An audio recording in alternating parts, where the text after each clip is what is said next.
নবজাগরণের অগ্রদূত রাজা রামমোহন রায়ের 250তম জন্মবার্ষিকী উপলক্ষে সাধারণ ব্রাহ্ম সমাজের বিশেষ স্মারক গ্রন্থ ভারত পথিকের আনুষ্ঠানিক প্রকাশ উপলক্ষে আপনাদেরকে সাদর আমন্ত্রণ।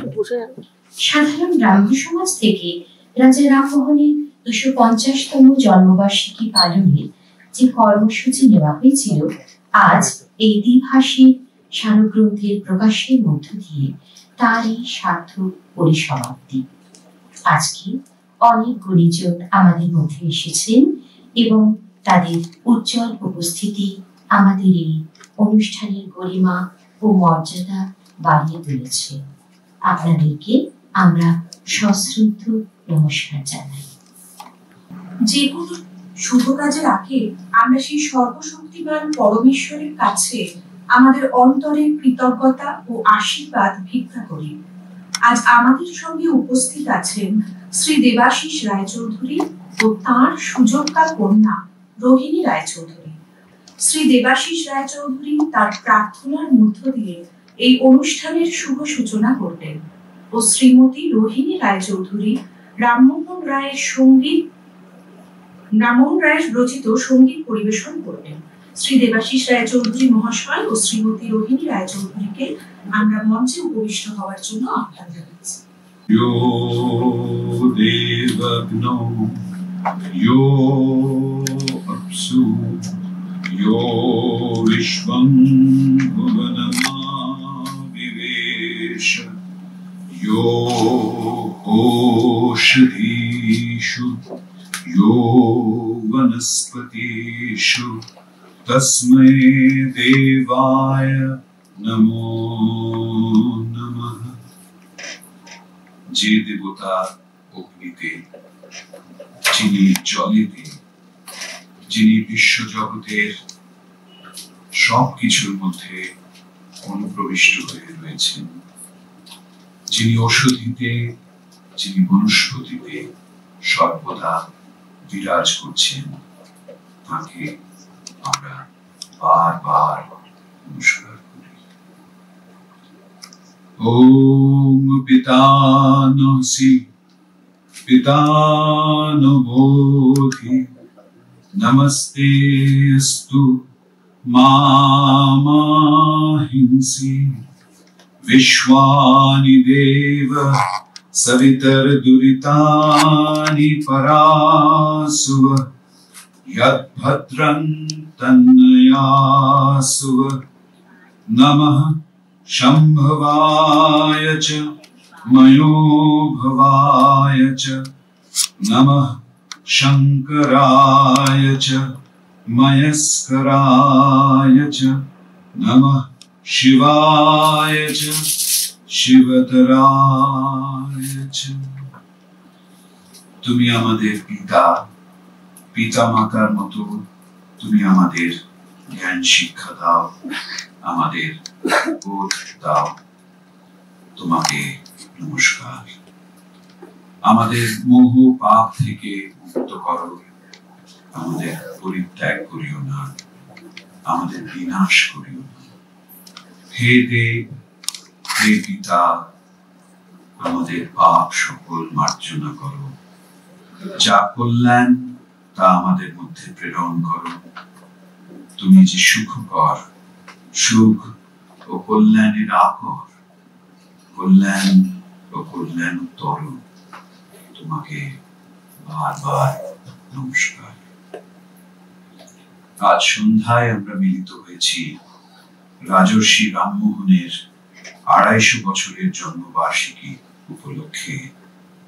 আজ এই সভায় আনুষ্ঠানিকভাবে প্রকাশিত হতে চলেছে একটি বিশেষ গ্রন্থ, যার শিরোনাম ভারত পথিক।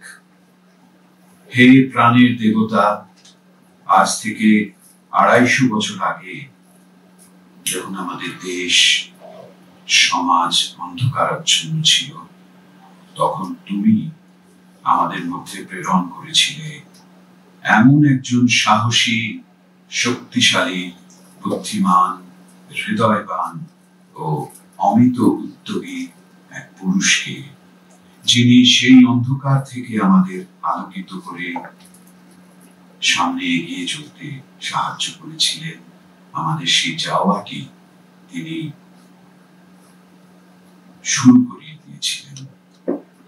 রাজর্ষি রামমোহন একটি অপৌত্তলিক, নিরাকার, একেশ্বরবাদী, উদার ও অসাম্প্রদায়িক দৃষ্টিভঙ্গিতে ধর্মে ধর্মে, জাতিতে জাতিতে বিভিন্ন বিবদমান ও বিচ্ছিন্ন মানব জাতিকে ঐক্যবদ্ধ করতে একটি সর্বজনীন ধর্মমত বা ইউনিভার্সাল রিলিজিয়নের প্রতিষ্ঠা করতে চেয়েছিলেন। আমাদের আজকের পৃথিবীতে এই যে বিবদমান পৃথিবীতে রাজর্ষি রামমোহনের আদর্শ আরো বেশি করে আমাদের স্মরণ করা উচিত। আজকের এই মহতী সভা তুমি সফল করো, আমাদের সত্য পথে চালিত করো, অন্ধকার থেকে আলোর সমীপে নিয়ে যাও। তোমার মঙ্গল রূপ আমাদের সাহস দিক, স্বস্তি দিক। ওম আসতো মা সদ্গময় তমসো মা জ্যোতির্গময় মৃত্যুর্মা অমৃতঙ্গময় आविराविर्म एधि रुद्र यत्ते दक्षिणं मुखं तेन मां पाहि नित्यं। এখন রাজর্ষি রামমোহনের লেখা একটি ব্রহ্মসঙ্গীত দিয়ে আজকের সভার কাজ শুরু হবে।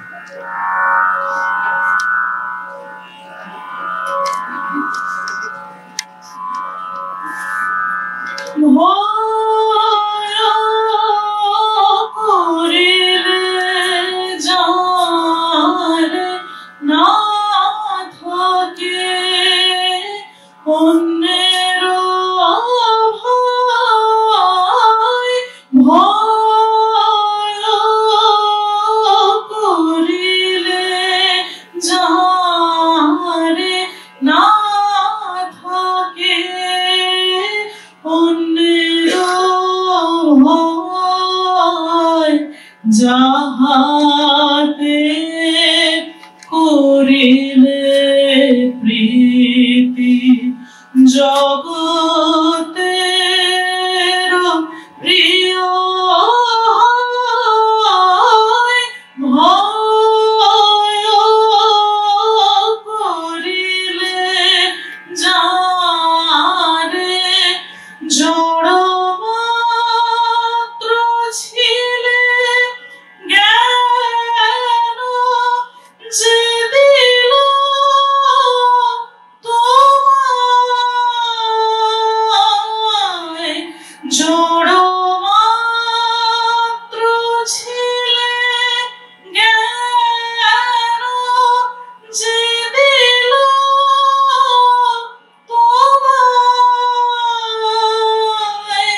সকল ইন্দ্রিয় দিল তোমার সহায়,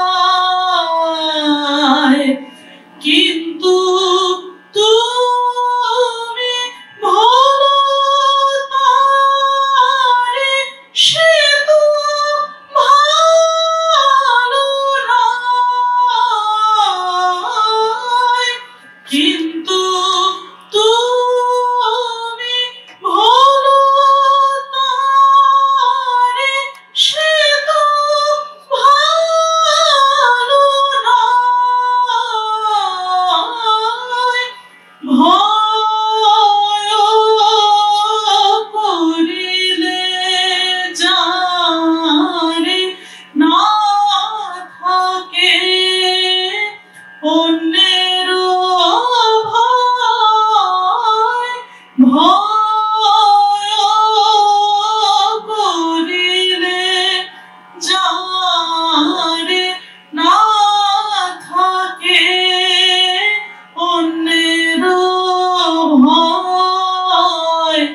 যাহাতে করিলে প্রীতি জগতের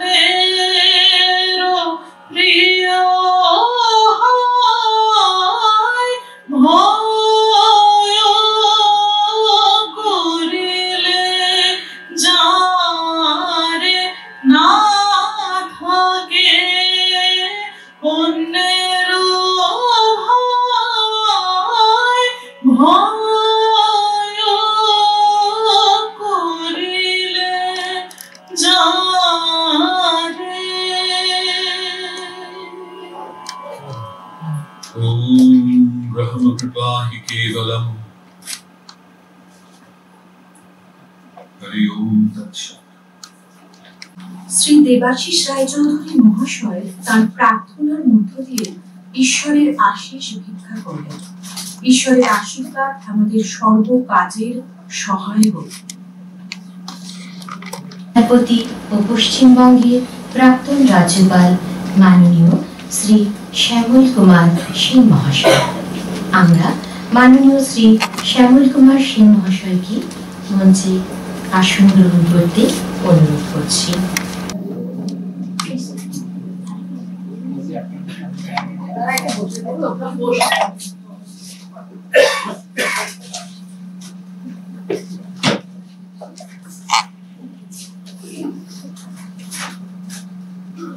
আমরা মাননীয় শ্রী শ্যামল কুমার সেন মহাশয়কে উত্তরীয় ও পুষ্পস্তবক দিয়ে সম্মান জানাবো।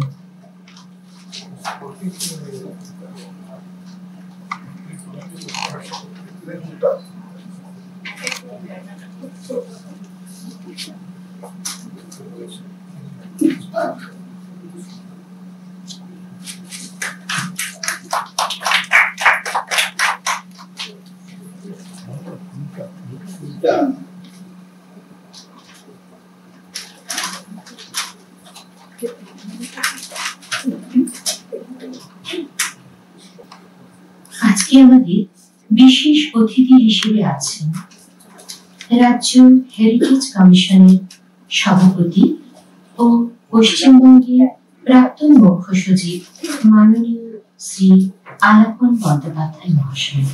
আমরা মাননীয় শ্রী আলাপন বন্দ্যোপাধ্যায় মহাশয়কে মঞ্চে আসন গ্রহণ করতে অনুরোধ করছি। মাননীয় শ্রী আলাপন বন্দ্যোপাধ্যায় মহাশয়কে উত্তরীয় ও পুষ্পস্তবক দিয়ে সম্মান জানাবো।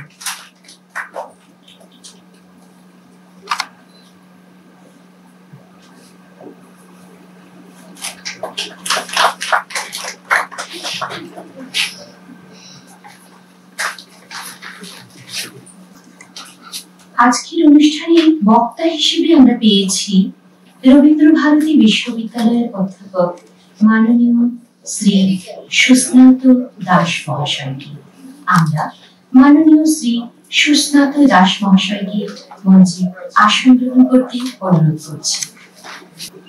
অধ্যাপক সুস্নাত দাস মহাশয়কে উত্তরীয় ও পুষ্পস্তবক দিয়ে সম্মান জানাবো।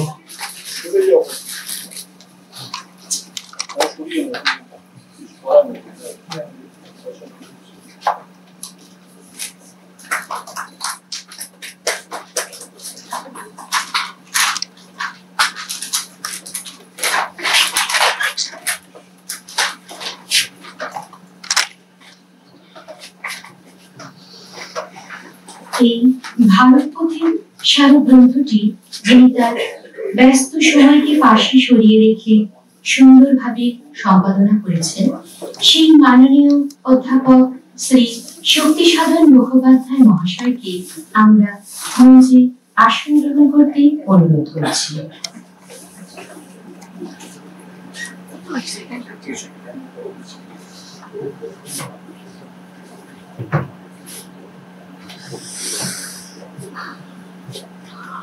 এবার আমরা মাননীয় অধ্যাপক শ্রী শক্তিসাধন মুখোপাধ্যায় মহাশয়কে উত্তরীয় ও পুষ্পস্তবক দিয়ে সম্মান জানাবো।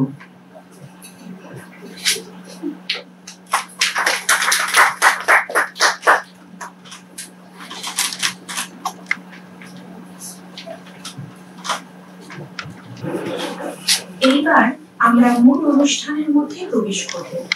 স্বাগত ভাষণ দেওয়ার জন্য আমরা সাধারণ ব্রাহ্ম সমাজের সহকারী সম্পাদক শ্রী অমিত দাস মহাশয়কে অনুরোধ জানাচ্ছি শ্রী অমিত দাস মহাশয়কে এখানে উপস্থিত থেকে স্বাগত ভাষণ দেওয়ার জন্য। নমস্কার, শুভ সন্ধ্যা। মাননীয় প্রধান অতিথি শ্রী শ্যামল কুমার সেন মহাশয়, মাননীয় বিশেষ অতিথি শ্রী আলাপন বন্দ্যোপাধ্যায় মহাশয়, মাননীয় অধ্যাপক শ্রী সুস্নাত দাস মহাশয় এবং এই ভারত পথিক গ্রন্থের সম্পাদক মাননীয় অধ্যাপক শ্রী শক্তি সাধন মুখোপাধ্যায় মহাশয় ও সমবেত সুধী মণ্ডলী, আপনাদের সকলকে এই বিশেষ দিনে স্বাগতম ও নমস্কার। আমরা আজ বিশেষভাবে কৃতজ্ঞ মঞ্চে উপবিষ্ট এই গুণীজনদের কাছে, তারা যে তাদের মূল্যবান সময়ের খানিকটা আমাদের দিতে পেরেছেন এবং আমাদের এই কর্মযজ্ঞে যে সামিল হয়েছেন, এর জন্য আমরা আপনাদের কাছে বিশেষভাবে কৃতজ্ঞ করিনি। আজকে 4 ডিসেম্বর, আজ সেই ঐতিহাসিক দিন। 1829 সালের এই দিনে ভারতের তদানীন্তন governor general lord William Bentinck আইন করে এই সতীদাহ প্রথাটি রদ করেন।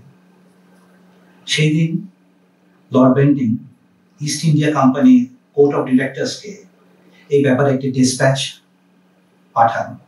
তাতে তিনি লেখেন, In conclusion, we venture to express a confident expectation that under the blessing of the divine providence, the important measure which we have deemed our duty to adopt will be efficacious in putting down the abhorrent practice of sati, a consummation we feel persuaded not less anxiously desired by your honorable court than by every preceding government of India.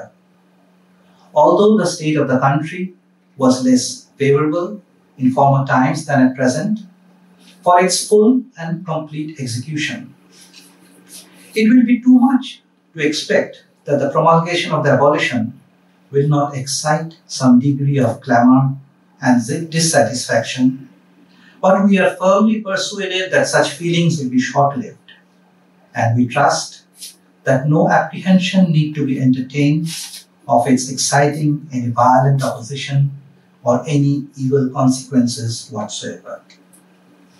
এই সতীদাহ প্রথা রদ এবং রামমোহন এক বন্ধনীতে আমরা রাখি, কারণ তারই অক্লান্ত প্রচেষ্টায় এই প্রথাটি ভারতবর্ষ থেকে বিলুপ্ত হয়েছিল। শুধু সতীদাহ প্রথা রদ নয়, এই 4 ডিসেম্বর আরো একটি কারণে বিশেষভাবে আমাদের মনে রাখার কথা এবং যার সঙ্গে রামমোহনের নাম ভীষণভাবে জড়িয়ে আছে। এই 4 ডিসেম্বর 1821 সালে রামমোহনের সংবাদপত্র সংবাদ কৌমুদী প্রথম আত্মপ্রকাশ করে। সেই পত্রিকার প্রথম সংখ্যায় লেখা হয়েছিল an appeal to the Bengali public, এবং সেই সম্পাদকীয়তে লেখা হলো, our countrymen will readily conclude that although the paper in question be conducted by us and may consequently be considered our property, yet virtually this is the paper of the public, since in it they can at all times have inserted anything that tends to public good. এই ধরনের মন্তব্য, যে the paper of the public, এই মন্তব্য একমাত্র স্বাধীনতার পূজারী রামমোহন ছাড়া আর কারোর পক্ষে অসম্ভব। 1821 সাল, এই সালে রামমোহন বলছেন যে সংবাদপত্রের সত্যিকার মালিকানা সর্বসাধারণের। আজ তো 200 বছর পার হয়ে গেছি আমরা, এখনো কি সংবাদপত্র বলতে পারে যে তাদের মালিকানা সত্যি সর্বসাধারণের কাছে, তাদের কাছেই তারা দায়বদ্ধ? প্রভাত কুমার মুখোপাধ্যায় তার রামমোহন ও তৎকালীন সমাজ ও সাহিত্য গ্রন্থে লিখছেন, রামমোহনের জীবৎকালে বাঙালি মধ্যযুগীয়তা থেকে মুক্ত হয়ে আধুনিক যুগে সিংহদুয়ারে হাজির হয়েছে। আধুনিক যুগ শুরু হলো মুদ্রা যন্ত্র ও শিক্ষা প্রসারের মাধ্যমে মানুষ আগে অন্ধের মতো অন্যের কথা শুনে চলেছিল, এখন সে দেখে শুনে চলতে শিখল এবং 5 জনের কথা বুঝতে শিখল 5 রকম বই পড়ে। আধুনিক যুগের আবির্ভাব সেই দিন হলো যেদিন শ্রীরামপুরে মুদ্রা যন্ত্র এলো আর পুস্তক পুস্তিকা ছাপা হতে লাগলো। এই 1814 সালে কলকাতায় দেওয়ানজির আবির্ভাব। দেওয়ানজি, রামমোহনকে দেওয়ানজি বলে সম্বোধন করা হতো কারণ তিনি ডিগ্রি সাহেবের দেওয়ান ছিলেন। 10 বছর কাজ করে তিনি 42 বছর বয়সে এই কলকাতায় বাস করতে এলেন, কারণ তিনি বুঝেছিলেন এই কলকাতায় না এসে থাকলে তার অভিষ্ট লক্ষ্যটি পূর্ণ হবে না। এই কলকাতায় বসেই তার জ্ঞান ও বিশ্বাস মতো ধর্ম, সমাজ, রাষ্ট্র, বাংলা ভাষা ও সাহিত্যের উন্নতি বিধানে সচেষ্ট হন। একের পর এক তার কলম থেকে বেরোতে থাকে বেদান্ত গ্রন্থ 1815, উপনিষদের অনুবাদ 1815 থেকে 1819, গায়ত্রীর অর্থ 1818, উৎসবানন্দ বিদ্যা বা খ্রিস্টান বিচার, ফার্স্ট অ্যাপিল টু দ্য খ্রিস্টান পাবলিক 1820, সেকেন্ড অ্যাপিল বা ব্রাহ্মণিকা ম্যাগাজিন 1821 ইত্যাদি। ব্রাহ্ম সমাজের ট্রাস্টি 1830। বাংলাদেশের মুদ্রণ যন্ত্রের সাহায্যে রামমোহন তার মতবাদকে দিকে দিকে ছড়িয়ে দিতে পেরেছিলেন। একবার ভেবে দেখুন, 22 বছর বয়সে যিনি প্রথম ইংরেজি ভাষা শিখলেন, তিনি 1817 সালে কেনোপনিষদের ইংরেজি তর্জমা করছেন। সেটি বেরোচ্ছে লন্ডনের প্রেস থেকে এবং তার ভূমিকা লিখছেন তার ভূতপূর্ব এমপ্লয়ার জন ডিগবি, এবং সেখানে তিনি রামমোহনের ইংরাজি উচ্ছ্বসিত প্রশংসা করছেন। 21 বছর বয়সে রামমোহন রচনা করলেন তুফাত আল মুআদ্দিন। সেখানে তিনি মানুষকে 4টি ভাগে ভাগ রাখলেন। বললেন, প্রথম শ্রেণীর লোকেরা হচ্ছে প্রতারক।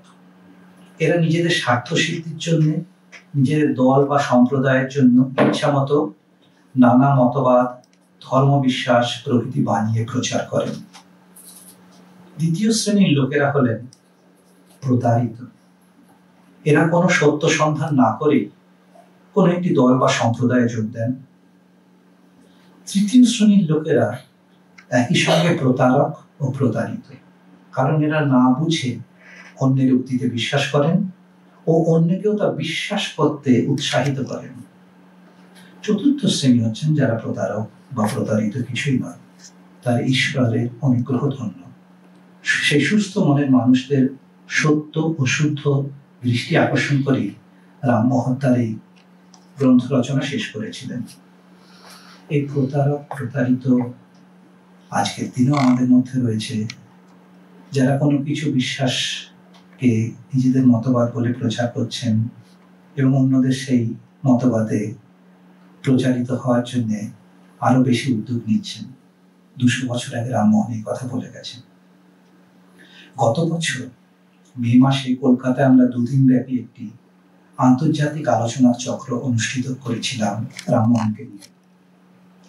রামমোহনকে নিয়ে সেই পুনর্মূল্যায়নের চক্রতে, আলোচনা চক্রে যারা উপস্থিত ছিলেন তারা সকলেই স্বীকার করেছিলেন যে 250 বছর পরেও রামমোহন এই সময়ে এই ভারতবর্ষে অনেক বেশি প্রাসঙ্গিক।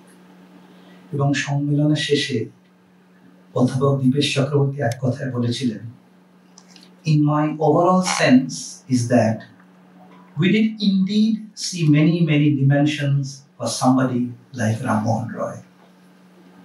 সাধারণ ব্রাহ্ম সমাজ থেকেও বর্ষব্যাপী অনুষ্ঠান আয়োজন করা হয়েছিল। আজকে আমাদের মধ্যে আছেন শক্তি সাধন বাবু, যিনি বিগত বছর ধরে আমাদের এই বর্ষব্যাপী অনুষ্ঠানে অংশীদার ছিলেন, আমাদের নানা প্রকার উপদেশ দিয়েছেন। রয়েছেন শ্রী আলাপন বাবু, তাকেও আমরা পেয়েছিলাম গত বছর রামমোহন চর্চার অনুষ্ঠানে। অনেক বক্তা বিগত বছর ধরে এসেছেন, রামমোহনের বিভিন্ন দিক নিয়ে মূল্যায়ন করেছেন। আজকে সকলকে আমাদের তরফ থেকে তাদের ধন্যবাদ জানাই।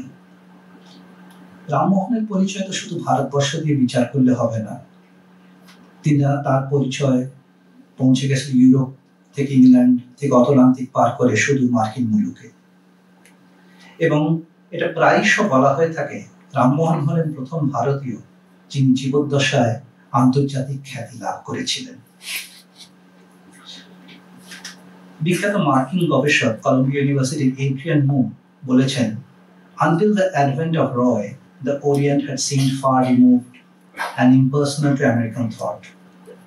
But with the coming of this great leader, there took a certain fusion of the East and West, realization that in spite of distance and difference, the Indian as personified in Ram Mohan Roy was close kin to his American brother. Rabindranath চারিত্র প্রজাতে বলছেন, রামমোহন রায়ের যশের প্রলোভন কিছু ছিল না। তিনি যতগুলি কাজ করেছিলেন, কোনো কাজেই তার সমসাময়িক সদস্যদের থেকে যশের প্রত্যাশা করেননি। তিনি ইন্দ্রগ্লানি শ্রবণের বালিধারার ন্যায় তার মাথার উপর অবিরাম বর্ষিত হয়েছে। আজ যে স্মারক গ্রন্থটি প্রকাশ করা হবে, সেখানে আপনার রামমোহনের বিভিন্ন কর্মের দিক নিয়ে অনেক বিশ্লেষণ দেখতে পাবেন। এবং এই স্মারক গ্রন্থটির বিশেষত্ব আমরা বেশ কিছু পুরাতনী লেখার পুনর্মুদ্রণ করেছি। এই লেখাগুলির মূল্য অপরিসীম এবং অধিকাংশই দুষ্প্রাপ্য। দুই মলাটের মধ্যে একত্রে এই লেখাগুলো সংকলন নিঃসন্দেহে একটি উত্তর পাওনা। আমরা আশা করব এই মূল্যবান বইটি আপনারা সংগ্রহ করে আমাদের বাধিত করবেন। নমস্কার।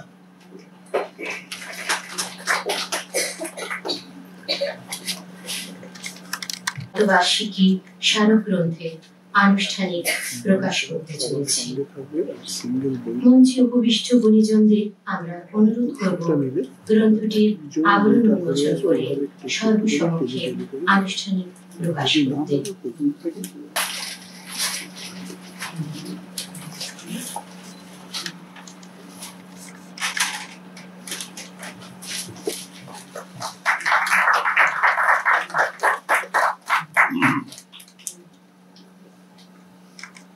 গ্রন্থটির মূল্য 750 টাকা। আজকের দিনে যারা গ্রন্থটি সংগ্রহ করতে চাইছেন তাদের জন্য গ্রন্থটির মূল্য 550 টাকা।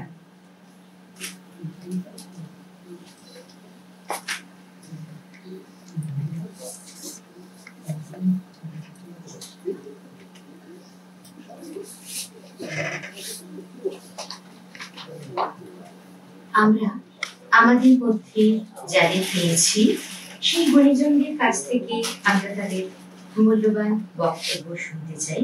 তাই সর্বপ্রথম অনুরোধ জানাচ্ছি আমাদের প্রধান অতিথি মাননীয় শ্রী শ্যামল কুমার সিং মহাশয়কে। নমস্কার, শুভ সন্ধ্যা। আজ একটি বিশেষ দিন আপনারা শুনেছেন সঞ্চালকের কাছ থেকে।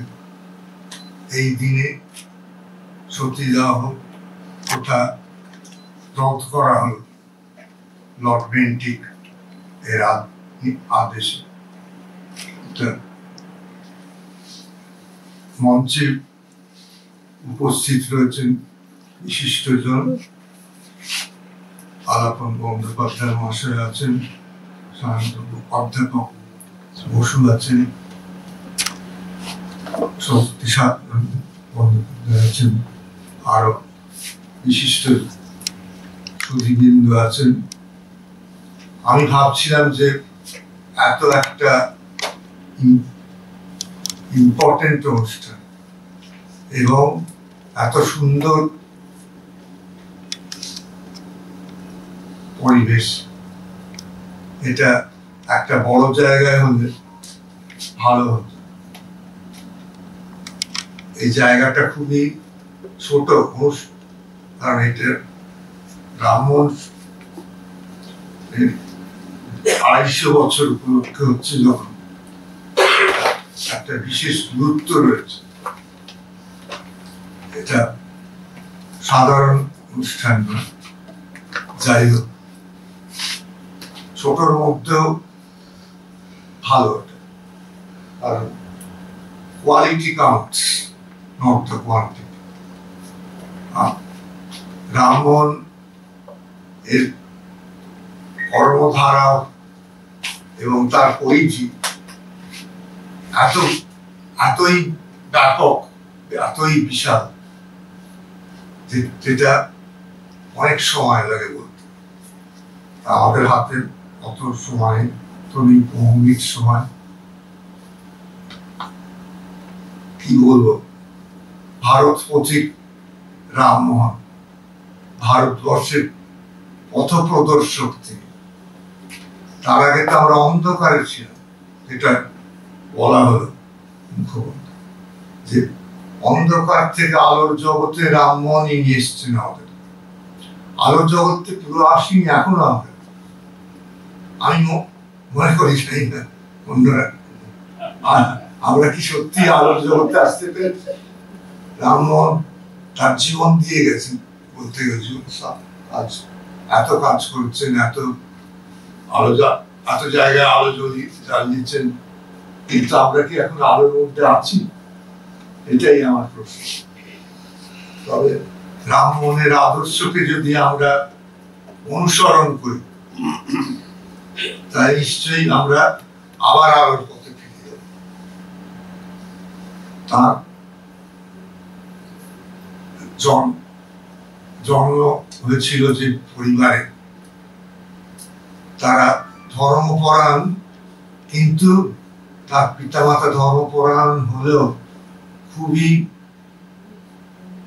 মানে বেশি মাত্রায়, কি বলবো বাংলা, কনজারভেটিভ যাতে বলে, এত বেশি কনজারভেটিভের থেকেও যদি ভালো এক্সট্রিমিস্ট ইন সাম ফর্ম, তারা অতি অল্প বয়সেই বিয়ে দিয়ে দিয়েছেন বাচ্চাদের সাথে, এবং 3 বাচ্চাই মারা গেল। এই অদ্ভুত পরিস্থিতি। তারপর তো রামমোহনের বিভিন্ন স্তর রয়েছে। তার দাদার স্ত্রী যখন মারা গেল, তখন সতী হিসেবে তাকে ওই দাওয়াত করার প্রচেষ্টা নেওয়া হলো। সেখানে তিনি ঘোর আপত্তি করলেন, মায়ের সঙ্গে ঝগড়া হয়ে গেল। তারপর পরবর্তীকালে বাবার সঙ্গেও তার মতবিরোধ হওয়াতে তিনি পরিবার ছেড়ে চলে গেলেন তিব্বতে, বুদ্ধদের সঙ্গে মিলিত হলেন। বুদ্ধদের সঙ্গে মিলিত হয়ে তারপরেই তার সেই পরম ব্রহ্মের চিন্তা। কিন্তু ওখানে তিনি আরবি, ফার্সি এইসব ওখান থেকে আরো অন্যান্য জায়গায় গিয়ে শিখলেন। এবং শুধু তাই নয়, তিনি মুসলিমদের প্রতি আকৃষ্ট হলেন, কারণ মুসলিমরাও ওই পৌত্তলিকতায় বিশ্বাসী নয়, সেই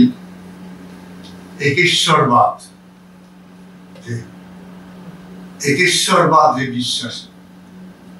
সেই একেশ্বরবাদে তিনি বিশ্বাসী ছিলেন। ঈশ্বর সেই পরম ব্রহ্ম, সেই উপনিষদ, এই বেদান্ত সমস্ত তিনি সচেষ্ট হয়েছিলেন পাঠ করতে, এবং নিজেকে শুধু আলোকিত করেননি, তার বিভিন্ন গ্রন্থের মধ্যে দিয়ে মানুষকেও আলোকিত করেছে, মানুষের জন্য কাজ করেছে।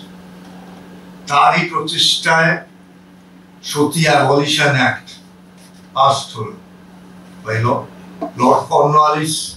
এরপর আর নেক্সট যে ভাইস চ্যান্সেলর আরেকজন ছিলেন, তিনিও কতগুলো রেস্ট্রিকশনস ইম্পোজ করেছেন, কিন্তু লর্ড বেন্টিক এটাকে রদই করে দিল। কিন্তু রদ হলেও আমার মনে হয় কিছুদিন আগেও আমি খবর নিউজ পেপারে দেখেছি, রাজস্থানে না কোথায় বোধহয় 8-10 বছর আগে সতীদাহ হয়েছে। আমাদের তো বলছে, আমাদের যুগেও আমরা আলোকিত হতে পারি। এই তার কর্মধারা বিভিন্ন দিকে ছড়িয়ে রয়েছে। তিনি একজন বিশিষ্ট শিক্ষাবিদ। শিক্ষাবিদ নয়, তিনি শিক্ষা যাতে সব মানুষের কাছে পৌঁছয় তার জন্য সচেষ্ট হয়েছিলেন স্যার স্কটিশ চার্চ কলেজের ফাউন্ডার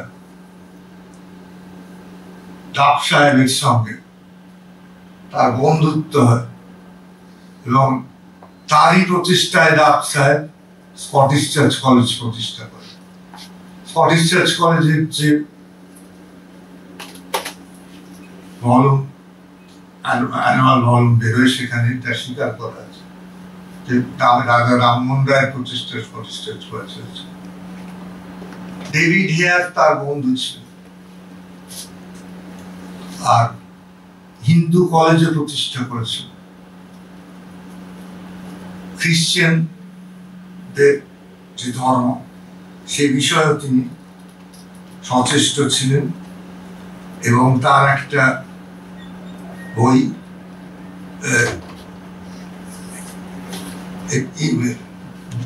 যেটা সঞ্চালকও বলেছেন, বিশ্বের বিভিন্ন প্রান্তে তার নাম ছড়িয়ে পড়েছিল। বোস্টনে তার সম্বন্ধে লেখা, তার আগে খ্রিস্টান এই পোর্শন থেকে পড়ছি, Emerson and Ramon Roy. The Christian Register was by no means the only periodical, Unitarian or otherwise, which had taken notice of Ramon Roy in these early years. One London publication, The Christian Observer, had picked up his story as early as 1816. 2 years later, the Monthly Depository and the Christian Reformer, both organs of the English Unitarian establishment, began to champion Roy's cause in the religious press. Even in Boston, readers would have been introduced to his writings and activities as early as 1817, and the Christian Disciple, after 1824, retitled The Christian Examiner, published in its religious intelligence column an article headed A Remarkable Hindu Reformer. প্রকৃতপক্ষেই তিনি সমাজ সংস্কারক, A Remarkable Hindu Reformer. And in March of the following year, another Boston publication, the North American Review, published an 8-page piece on the theology of the Hindus, as taught by Rammohn Roy, citing several long passages of Roy's 1816 translations of the Kena and Isha Upanishads. It is likely, as Kenneth Walter Cameron suggests, that Emerson had produced these last two pieces while preparing to write his poem on Indian superstition, a subject assigned to him in his senior year as part of Harvard's 1821 exhibition. তিনি তার যে সমস্ত লেখা সারা বিশ্বে সমাদৃত হয়েছে, তিনি একজন অসাধারণ পুরুষ ছিলেন, সাহসী পুরুষ ছিলেন এবং তার অনেক কাজ, এত কাজ বলার সময় খুবই সময় সাপেক্ষ। আমি তো ভেবেছিলাম বোধহয় কাছাকাছি চলে এসেছি, জানি এই উনি তার প্রেয়ার এবং ব্রহ্ম সঙ্গীত তার নিজের তিনি যে ব্রহ্মসঙ্গীত রচনা করেছেন, তাছাড়া ভার্নাকুলার নিউজ পেপার প্রথম তিনি বোধহয় ইন্ডিয়াতে রামমোহনই বার করেছেন। আর এছাড়াও তিনি অগ্রদূত, দেশের মানুষকে সচেতন করার জন্য বিভিন্নভাবে সচেষ্ট হয়েছিলেন। আমি সে সমস্ত বলতে গেলে অনেক সময় লাগবে। তার শেষ জীবনের সতীদাহ প্রথার শুরু পৌরাণিক অনেক কিছু পাওয়া বলতে হয়, এসব বলতে গেলে। যাই হোক,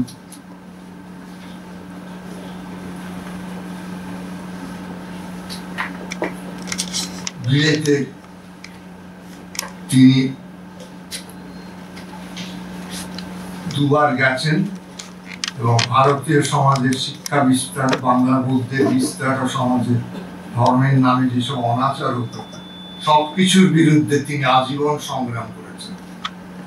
রাজা রামমোহনের জীবনের শেষ 3 বছর কেটেছিল ইংল্যান্ডে।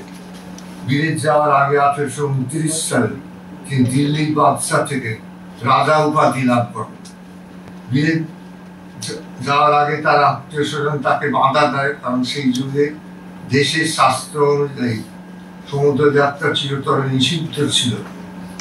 এবং আমরা শুনেছি অনেককে কি বলে প্রায়শ্চিত্ত করতে হতো, প্রায়শ্চিত্ত করাটা খুবই কষ্টকর।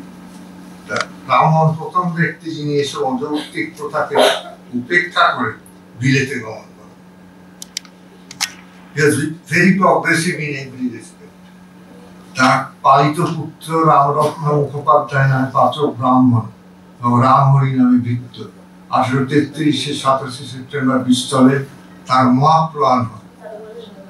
তখন তার বয়স হয়েছিল 59 বছর। আজকের দিনে কিছুই নেই। মৃত্যুর আগে খ্রিস্টান সমাধিস্থলে তাকে সমাহিত না করার জন্য অনুরোধ করেছিলেন। পরে তাকে স্ট্যাপেল গ্রোভের নির্মাণ স্থানে সমাহিত করা হয়। 10 বছর পর প্রিন্স দ্বারকানাথ ঠাকুর বিরতিকে আর্নস্টভেল নামক স্থানে পুনঃসমাধিস্থ করে সেখানে একটি ব্রাহ্ম মন্দির স্থাপন করে দেন। তবে এটা সত্য যে রামমোহনের ব্রাহ্ম সমাজ তার মৃত্যুর পর হিন্দু ধর্মের বাইরে যাওয়ার ঘোষণা না দিলেও হিন্দু ধর্মের মধ্যেও থাকে। এই প্রসঙ্গে আমি বলি, জানি ব্রিস্টলে ইসলাম গিয়ে দেখে এসছি কি সুন্দর ভাবে ওটাকে মেনটেন করা হচ্ছে। আমাদের দেশে হয়তো এরকম ভাবে আমরা পারতাম। আর একটা জিনিস আমার মনে হয়, আমাদের কলকাতা শহরে রামমোহনের কি পাবলিক প্লেসে স্ট্যাচু আছে?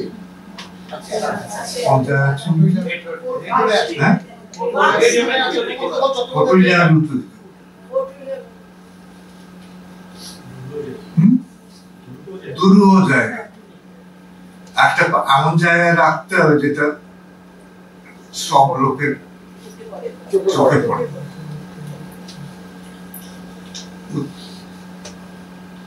শিক্ষা সংস্কার তিনি স্বদেশের রাষ্ট্রীয় প্রতি তাদের সুগভীর। ভারতের সমাজের দুরবস্থা সমকালীন দুর্নীতি তাকে ব্যথিত করেছিল, আজকে যেমন সকলকে ব্যথিত করেছে। যে সময়ে সমাজে জাতপাতের বিচর ছিল প্রবল, ধর্ম ছিল কুসংস্কারে ভরা এবং ধর্মের নামে অশিক্ষিত দুর্নীতিপরায়ণ পুরোহিত শ্রেণীর আধিপত্য ছিল প্রবল। এখনো তাই ব্রাহ্মণদের কিছু মনে করুন, এক শ্রেণীর ব্রাহ্মণ তারা যে বাড়িবার সরস্বতী পুজোর দিন আপনি তাদের পাবেনই না। আমি তাদের দোষ দিচ্ছি না, কারণ তাদের তো একটা প্রফেশন, তাদেরও তো মেনটেন করতে হবে।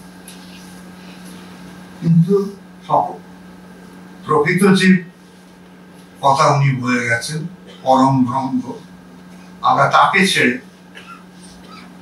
আমরা এই বিভিন্ন দিকে নিজের স্বার্থে কাজে লাগাচ্ছে। রবীন্দ্রনাথ বলে গেছেন, তোমার পূজার ছলে তোমার ভুলে থাকে। তাই তো, পুজো তোমার পূজার ছলে তোমার ভুলে থাকে। আমরা তো পুজোর থেকে উৎসবই বেশি করি, কিন্তু আমি উত্তরপ্রদেশে দেখেছি ওরা এই যে নবরাত্রি দুবার হয় নবরাত্রি, এক ওই বাসন্তী পূজার সময়, আর একটা এই অকাল বোধন দুর্গা পূজার সময়।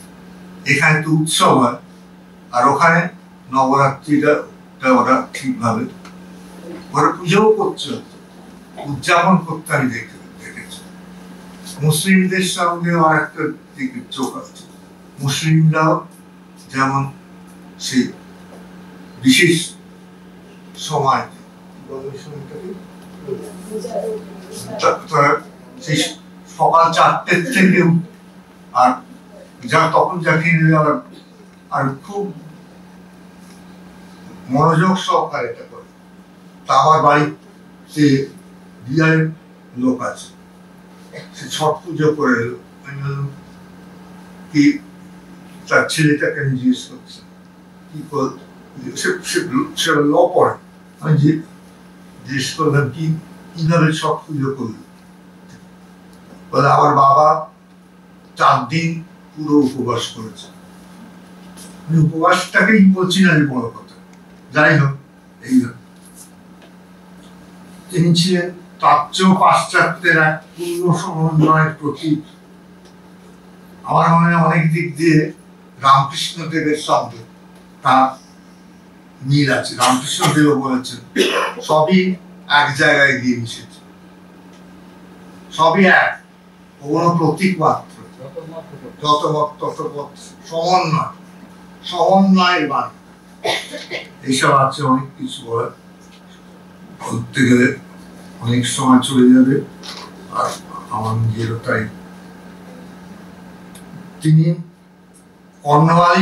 লর্ড কর্নওয়ালিসের যে আইন, সেই আইন পাল্টে দিতে চেয়েছিলেন।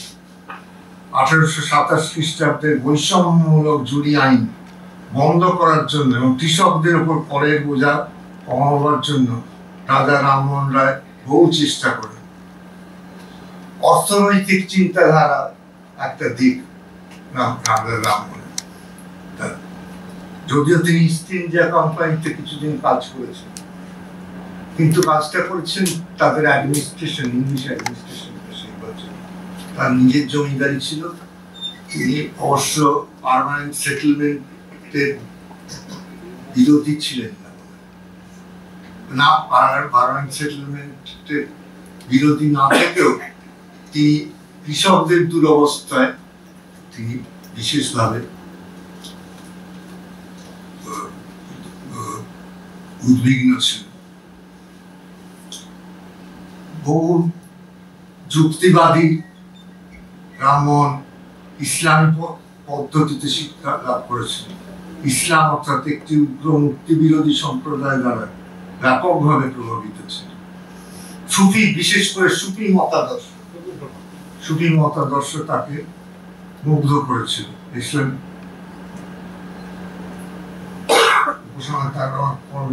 একেশ্বরবাদ এবং ঈশ্বরের মূর্তিহীন নিরাকার উপাসনা অনুপ্রেরণার মূল উৎস ছিল ইসলামের আদর্শ। তিনি সময়ের পরিক্রমায় উপনিষদ ও বেদান্তের প্রমাণ সংগ্রহ করেছেন।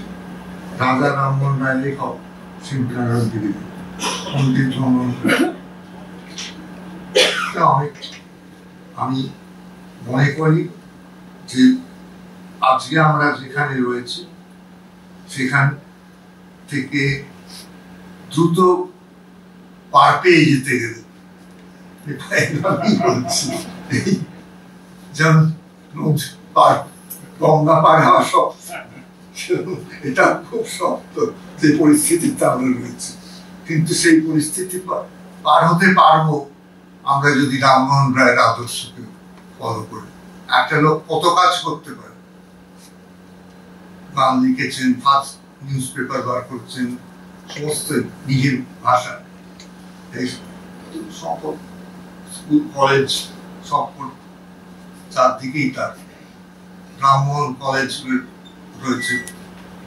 আর নারী শিক্ষা, নারী মহিলাদের স্বার্থ রক্ষা, তার জন্য বিশেষ সচেষ্ট ছিল। আমাদের মনে হয় যে আজকের দিনটিতে আপনারা এই অনুষ্ঠানটি করেছেন, খুবই উপযোগী হয়েছে। এটা আরো বড় যায়, সুন্দর হয়েছে। এই গুণী মানুষরা সব এসছেন এখানে। আমি আর বেশি সময় নিচ্ছি না, অনেক সময় বরং বেশি নিয়ে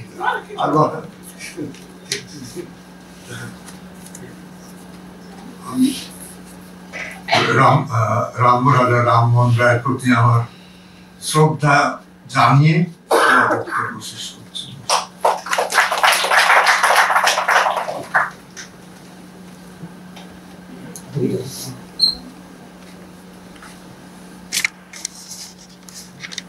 অসংখ্য ধন্যবাদ জানাই শ্রী শ্যামল কুমার সিং মহাশয়কে।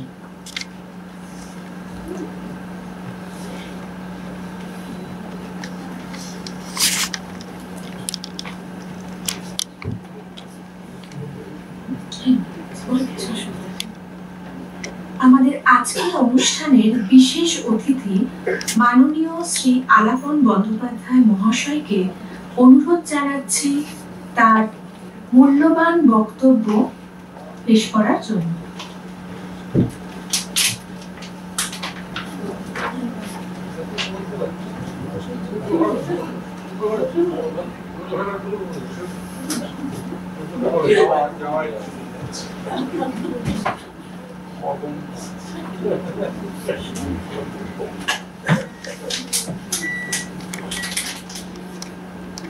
প্রাক্তন রাজ্যপাল, প্রাক্তন প্রধান বিচারপতি, আমাদের সকলের শ্রদ্ধেয় মাননীয় শ্যামল কুমার সিং মহাশয়, অধ্যাপক সুস্নাত দাস মহাশয়, অধ্যাপক শক্তি সাধন মুখোপাধ্যায় মহাশয়, যিনি অতি চমৎকার বইটি সম্পাদনা করেছেন। আমি বইটা দেখলাম,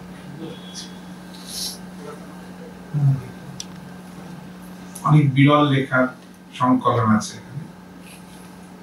রাজ্য হেরিটেজ কমিশনের হয়ে যে জন্য আমাকে নিমন্ত্রণ করেছেন শ্রী দাস, যিনি মূলত এই সমগ্র অনুষ্ঠানের এবং বস্তুত 2 বৎসর ব্যাপী সমগ্র আয়োজনের প্রধান কান্ডারি। গত বছর যে আয়োজন করেছিলেন সেও খুব অতি চমৎকার। সেই ওনার যারা বিদ্বৎ সম্মেলন করেছিলেন, তাদের সারা পৃথিবীর বহু গুণী বিদ্বান মানুষ এসেছিলেন এবং তাদের বলা এবং তাদের লেখা আমাদের সকলকেই মুগ্ধ করে।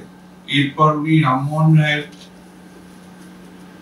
প্রিয় এবং তার লেখা 2 ধরনেরই ব্রহ্মসঙ্গীতের উপর একটি আসর করেন সায়েন্স সিটিতে। সেখানে যে গানগুলি আমরা শুনি এবং তার যে ব্যাখ্যা ও ভাষ্য শুনি, সবই অত্যন্ত চমৎকার ছিল। আমি তো বলবো শ্রী দাস খুবই গুণী মানুষ। তিনি এত বহুভাবে রাজা রামমোহন রায়কে গত প্রায় 2 বছর ধরে আমাদের সকলের কাছে উপস্থাপন করেছেন যে আমরা তার কাছে খুবই কৃতজ্ঞ এবং বাস্তবিক তিনি ধন্যবাদার্হ আমাদের সকলের পক্ষ থেকে। এবং অধ্যাপক শক্তি সাধন মুখোপাধ্যায় যে এই অতি চমৎকার বইটি সম্পাদনা করেছেন, যাতে অনেক বিরল লেখা সংকলিত হয়েছে, তার জন্য ওনাকেও খুব ধন্যবাদ জানাবো। বিচারপতি তথা রাজ্যপাল হিসেবে যিনি আমাদের রাজ্যকে এবং সারা দেশকে গৌরবান্বিত করেছেন, সেই শ্রী সেনের উপস্থিতিও আমাদের গৌরবান্বিত করছে। অধ্যাপক ডক্টর দাস, যিনি এই বিষয়ে বিশেষভাবে বলবেন, তার বলার জন্য আমরা সবাই অপেক্ষা করছি। সাধারণ ব্রাহ্ম সমাজ, আমি ধরে নিচ্ছি আপনারা প্রায় অনেকেই তার সঙ্গে যুক্ত, তারা যে এই রকম একটি উদ্যোগ নিলেন আজকের দিনে, তার জন্য সাধারণ ব্রাহ্ম সমাজের সকল সদস্যই আমাদের কাছে ধন্যবাদ। যেহেতু শ্রী সেন মৌলিক একটি রূপরেখা দিয়েছেন এবং যেহেতু অধ্যাপক মুখোপাধ্যায় ও অধ্যাপক দাস পরে বিশদে বলবেন, আমি ধরে নিচ্ছি আমার খুব কিছু বলার নেই, কিন্তু যদি অতি সংক্ষেপে বলতে হয় তা আজকের দিনে ভারতবর্ষের স্বাধীনতার ৭৫ বৎসর সবে পূর্তি পেল, সেই লগ্নে দাঁড়িয়ে রাজনৈতিক ইতিহাসের চোখে যদি রাজা শব্দটা আমার পছন্দ হয় না, তখন সবাই রাজা নামে ঘুরে বেড়াতো। রাজর্ষি উনি বলেছেন, সেই রাজর্ষি শব্দটা প্রযোজ্যতর, কিন্তু রামমোহন রায় বলল ক্ষতি হয় না, এত বড় মাপের মানুষ ছিলেন তিনি। তো রামমোহন রায় আমাদের ভারতবর্ষীয় আধুনিক জাতিতত্ত্বের ভিত্তিভূমি হিসেবে একটি পলিটিক্যাল থিওলজি উপহার দিয়েছিলেন, যেটা আমার খুব আকর্ষক লাগে এবং যেটা হয়তো সকলকে সব সময় স্মরণ করতে দেখি না, কিন্তু আজকের দিনে দাঁড়িয়ে পোস্ট কলোনিয়াল ইন্ডিয়ান পলিটি, উত্তর ঔপনিবেশিক ভারতীয় রাজনীতির আজকের রিয়ালিটির পরিপ্রেক্ষিতে আধারে পিছন ফিরে তাকালে আমার সেটাই সবচেয়ে বড় অবদান তার রয়ে গিয়েছে বলে মনে হয়। রাজা রামমোহন রায় মধ্যযুগীয় অন্ধকার থেকে সহসা আলোক প্রাপ্তি ঘটিয়েছিলেন কিনা এই নিয়ে আজকে আর ঐতিহাসিকেরা খুব নিশ্চিত হন না। মধ্যযুগের অন্ধকার বনাম আধুনিকতার আলোকবর্তিকা, এইটা একটু কলোনিয়াল কনস্ট্রাক্ট, একটু ঔপনিবেশিক গঠন। সাহেবরা খানিকটা ভাব করেছিল যেন তারা আসার পর মধ্যযুগের মুসলমান অন্ধকার কেটে আধুনিকতার সাহেবিক স্থান আলো এলো। এই নিয়ে আমাদের ইতিহাস চর্চাও একটু ওভার ইম্প্যাক্টেড হয়েছে। আমরাও হিন্দু যুগ, মুসলমান যুগ, আধুনিক যুগ, এইভাবে তিনটে পিরিয়ডে যে ইতিহাসকে বিন্যস্ত করতে অভ্যস্ত হয়েছিলাম, তাই নিয়েও বহু যুক্তিতর্ক উঠে গেছে। সেইটাই না ঢুকে বরং বলা ভালো, আমি দাবি করব বিনীতভাবে। একটা আশ্চর্য সময়ে রামমোহন রায় ইতিহাসের সন্ধি লগ্নে উপস্থিত হচ্ছেন, যখন ইসলাম এবং আরবো পার্সিয়ান পৃথিবী তার ভারতবর্ষে তার শেষ গোধূলি লগ্নে উপস্থিত। 1857 সালে মুঘল রাজত্ব আনুষ্ঠানিকভাবে বিদায় নেবে। তার বছর 20-30 আগে দাঁড়িয়ে আরব্য এবং পার্সিয়ান ওয়ার্ল্ডে অসাধারণ গৌরব গাথার শেষ রশ্মিটুকু দেখছেন একটি দীর্ঘকায় মানুষ, যিনি নিজে আরবো পার্সিয়ান ঐতিহ্যকে বারবার শুষে নিচ্ছেন একেশ্বরের সন্ধানে। এই বইটিতে চমৎকার কয়েকটি লেখা আছে ভারত পথিক গ্রন্থে, যে লেখাগুলিতে রাজা রামমোহন রায় তোয়াফাত উল মুহাইদ্দিন এই বইটির উপর আলোচনা আছে দিলীপ কুমার বিশ্বাসের। রাজা রামমোহন রায় ও ইলম উল কালাম এর উপর লেখা আছে সৈয়দ মুস্তাফা আলী, এবং আমি দেখছি রুদ্রাংশু মুখোপাধ্যায়ের একটি আধুনিক প্রবন্ধ আছে তোয়াফাত উল মুহাইদ্দিন অ্যান ইভ্যালুয়েশন। এই যে আরব্য পারসিক ইসলামিক একেশ্বরের সন্ধান মুঘল আমলের গোধূলি লগ্নে দাঁড়িয়ে, এর প্রয়োজন হচ্ছে পাশ্চাত্য থেকে আগত খ্রিস্টানিটি বাহিত ঔপনিবেশিক একেশ্বরের সঙ্গে যুঝবার জন্য।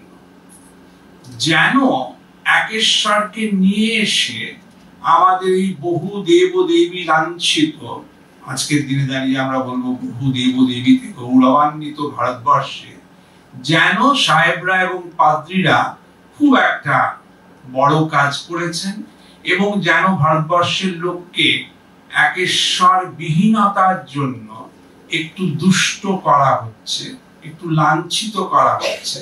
তার জন্যই যেন সেই প্রাচীন মোজেসের মতো অথবা নাতি প্রাচীন মোহাম্মদের মতো এই বহু দেবদেবী লাঞ্ছিত জাতি না হয়ে উঠতে পারা একটি মহাদেশ সম দেশে বহু জনজাতি বিস্তর বিশ্বাসের মধ্যে থেকে শুষে একটি একেশ্বরে পৌঁছানোর রাজনৈতিক ঐতিহাসিক প্রয়োজনের আর্তিতে রামমোহন রায় সন্ধান করছেন দেশের শিকড়ে বিধৃত কোনো একেশ্বরবাদে।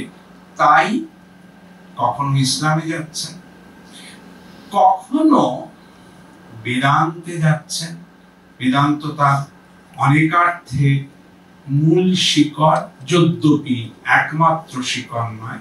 বেদান্ত চর্চা সত্যিসদন মুখোপাধ্যায় খুব সুন্দর লিখেছেন, বেদান্তের পুনরাবিষ্কার, ধ্রুপদী ভারতীয় হিন্দু, ভারতীয় বৈদিক সনাতনী একেশ্বরের সন্ধান, আরব্য পার্সিয়ান একেশ্বরের সন্ধান এবং তার সঙ্গে মিলিয়ে দেওয়া ওই বিলাত থেকে আসা বাইবেল বাহিত, পাদ্রী বাহিত একেশ্বরের কিছুটা তার সঙ্গে যুদ্ধ, কিছুটা তাকে গ্রহণ।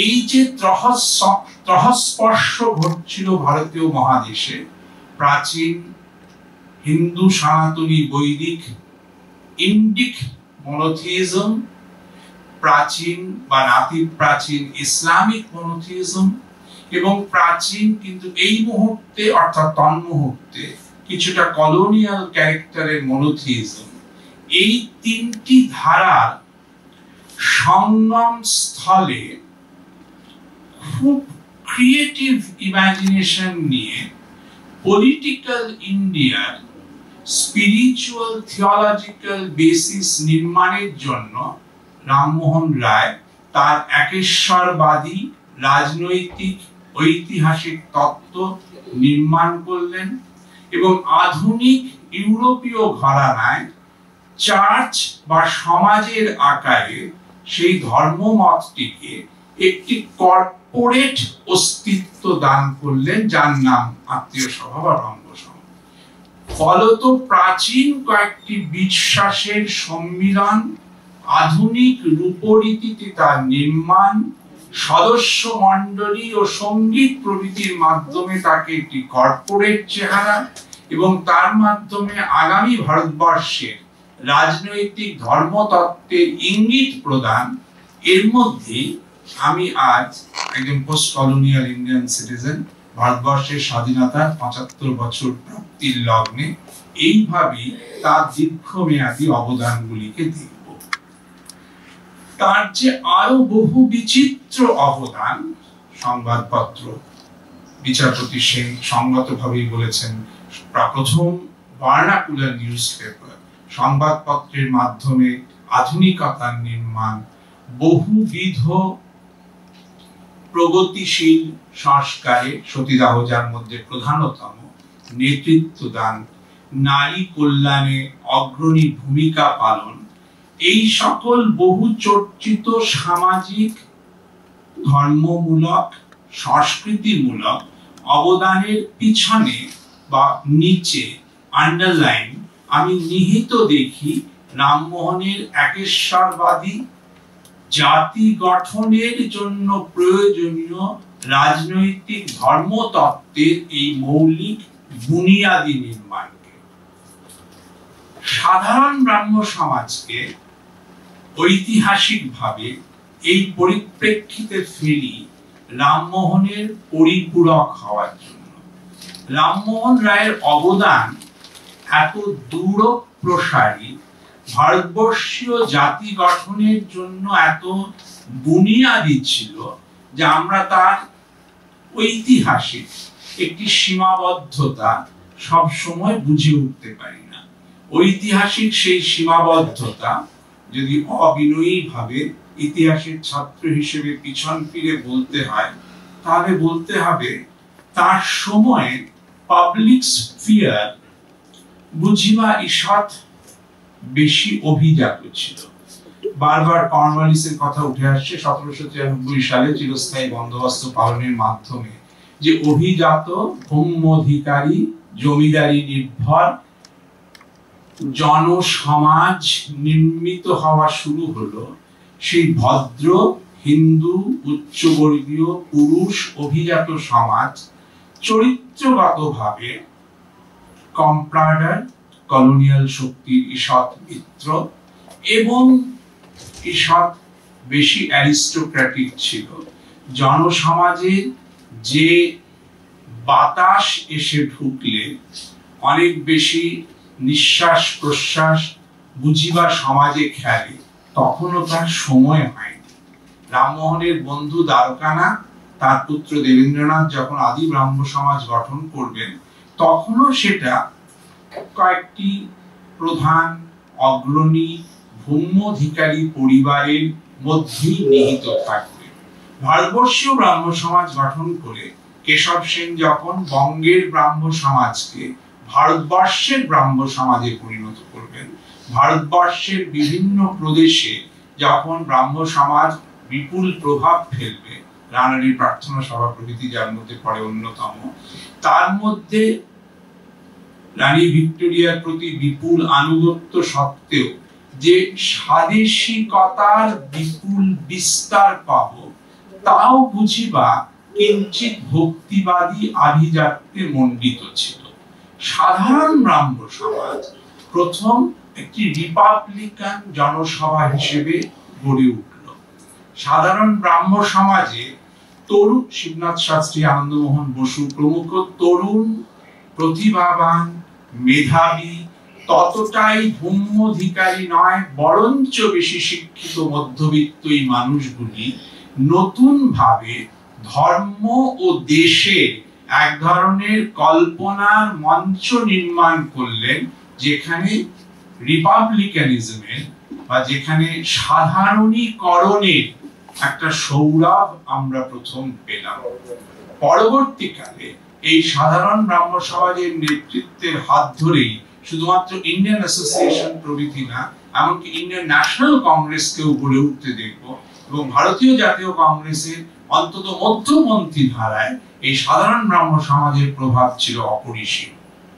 তারও কিছু পরে পুনরায় যখন মনোথিইজমের পরিবর্তে পলিথিইজমের বহু দেবদেবীর বিপুল ঐশ্বর্য ভান্ডারকে আবিষ্কার করা হবে, যখন শ্রীরামকৃষ্ণ বিবেকানন্দের মধ্য দিয়ে কালী পুনরাবির্ভূতা হবেন, যখন বিপিন পাল প্রভৃতির মধ্য দিয়ে শাক্ত তান্ত্রিক বহুতর ধারা আসবে, তখন রাজনীতি চরমপন্থী ধারা পাবে এবং গান্ধীর মধ্য দিয়ে পরবর্তীকালে কিবা মনোথিইজম কিবা পলিথিইজম নানা রূপে নানা আঙ্গিকে ভারতীয় দেশ ও জাতি তার বহু বর্ণ বৃহদায়তন পরিসরে উন্মুক্ত হবে।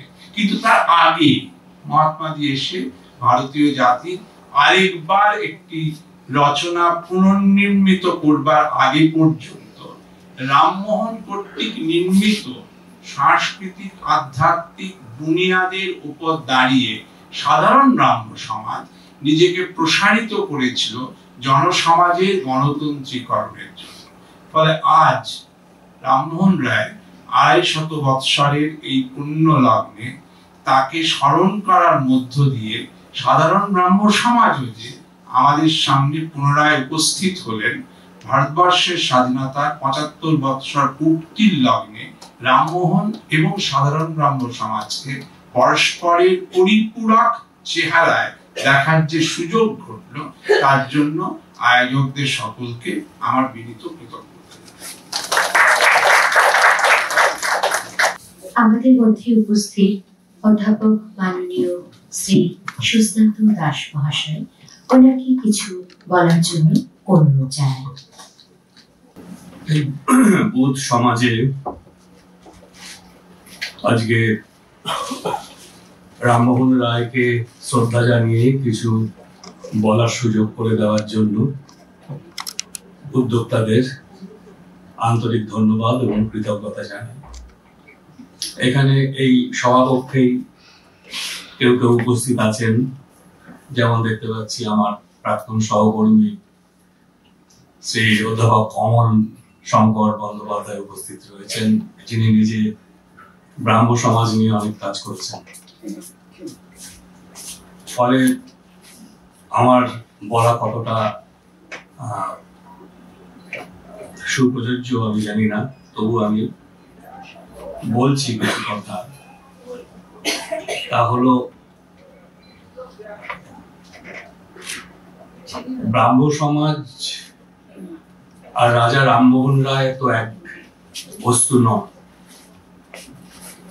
ব্রাহ্ম সমাজ রামমোহন রায় অনুসারী। শুনলেন আপনারা ব্রাহ্ম সমাজের বিভিন্ন বিবরণ। এবং 19 শতাব্দীর সেই সময়ে মধ্যবিত্ত, উচ্চবিত্ত, শিক্ষিত যে সমাজ গড়ে উঠেছিল, তাদের মধ্য থেকে ব্রাহ্ম সমাজের উত্থান ঘটেছিল এবং সঠিকভাবেই তারা ভারতবর্ষের রাজনীতিকে প্রভাবিত করেছিলেন নানাভাবে। জাতীয় কংগ্রেস থেকে শুরু করে এই বিগত শতাব্দীর যে 40-এর দশক, 50-এর দশকের যে বামপন্থী বা মার্ক্সবাদী বিভিন্ন যে উত্থান বা গণমুখী কার্যকলাপ,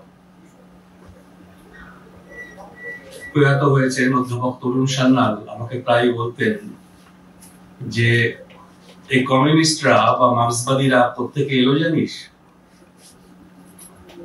এদের অধিকাংশই ব্রাহ্ম পরিবারের লোক, ব্রাহ্ম পরিবার থেকেই এদের আগমন। 1-2 করে উদাহরণ দিতেন, সেসব আমরা জানি। ফলে নানাভাবে এই দেশকে সচল করার, রাজনৈতিকভাবে সচল করার, এই গণতন্ত্রকে মজবুত করার রামমোহন যে পদক্ষেপ গ্রহণ করেছিলেন, তাকে এগিয়ে নিয়ে গিয়েছিলেন পরবর্তীকালের ব্রাহ্ম সমাজের মানুষরা। সাধারণ ব্রাহ্ম সমাজ তারই অন্যতম একটি উত্তরাধিকার বহন করে চলেছে আমরা জানি।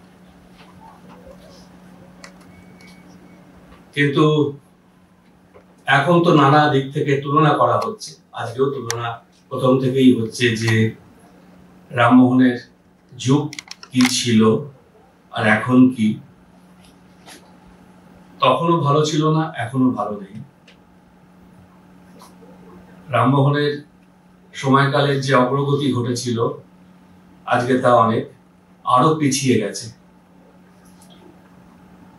এটা আজকের ঐতিহাসিক যে বিভিন্ন তত্ত্ব ইত্যাদি থেকে আমরা জানতে পারছি, বুঝতে পারছি এবং আলোচনাও হচ্ছে।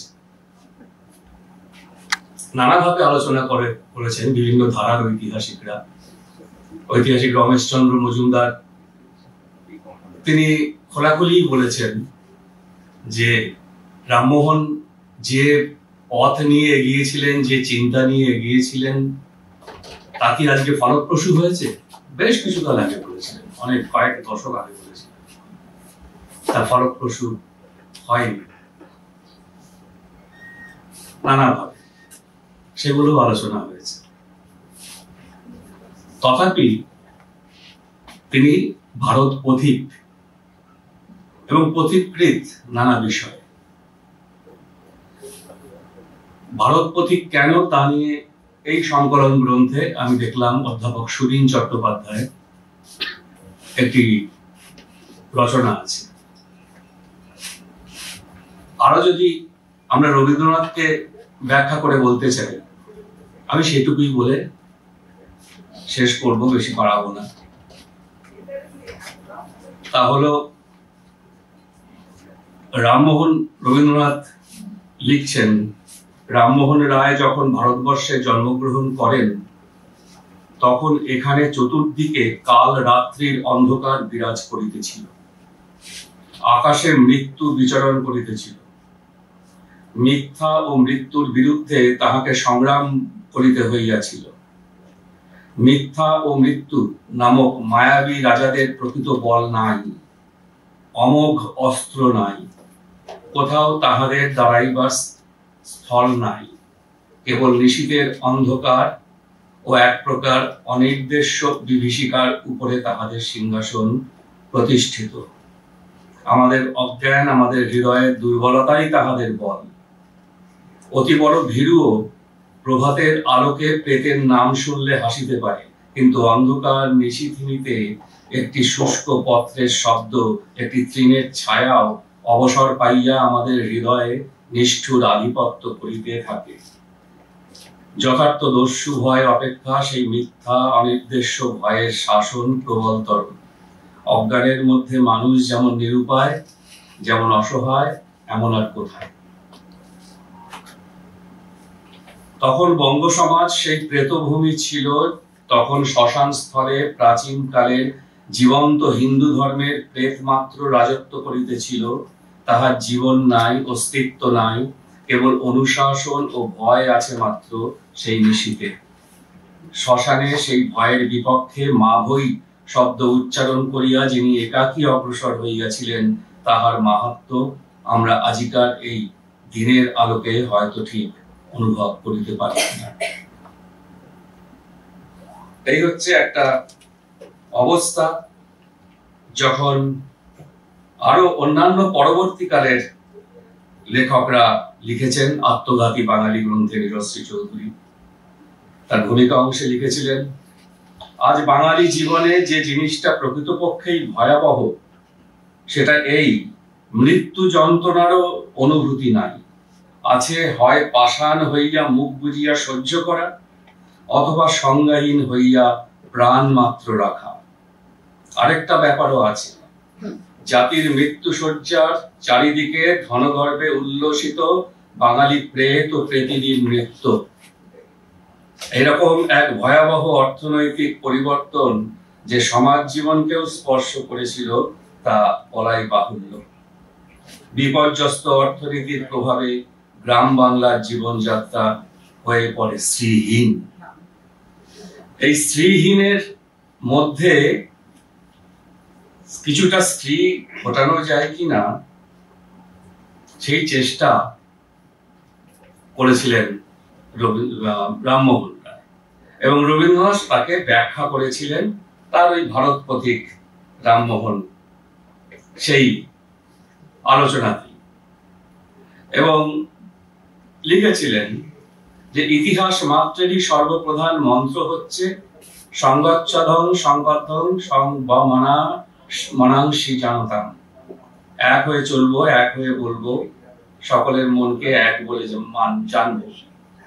এই মন্ত্রের সাধনা ভারতবর্ষে যেমন অত্যন্ত দুরূহ, এমন আর কোন দেশে নেই। বিপিন চন্দ্র পাল যুগ প্রবর্তক রামমোহন এখানে ব্রাহ্ম সভার কথা বলেছেন এবং রামমোহনের যে প্রেরণা তার কথা বলেছেন। কিন্তু 1917 সালে অজিত কুমার চক্রবর্তীকে লেখা একটি চিঠিতে রবীন্দ্রনাথ বলেছিলেন, আমার বিশ্বাস রামমোহন ব্রাহ্ম ধর্ম নামে নতুন কোন ধর্মের একাধিপত্য প্রচার করেননি। তিনি প্রত্যেক ধর্মকেই সত্যের সিংহাসনে স্বরাষ্ট্রপতি করতে চেয়েছিলেন। এজন্যই মুসলমান ধর্ম, খ্রিস্টান ধর্ম, হিন্দু ধর্ম, সকল ধর্মের সাম্প্রদায়িক অসত্য জাল তিনি পৃথকভাবে ভেদ করতে চেষ্টা করেছিলেন। এগুলো আলোচনা হয়েছিল ইংল্যান্ডে ডক্টর আর্নটের বাড়িতে, যে বিতর্ক সভা, খ্রিস্টান ধর্মের প্রেম ও মানবতাবাদ, এমনকি সমাজতন্ত্রবাদ, তা নিয়েও সেখানে আলোচনা ইত্যাদি হয়। তবে সেই সমাজতন্ত্রবাদের সংজ্ঞা ছিল তাদের কাছে অন্যরকম। ফলে ধর্ম নিয়ে রামমোহন রায় ছিলেন।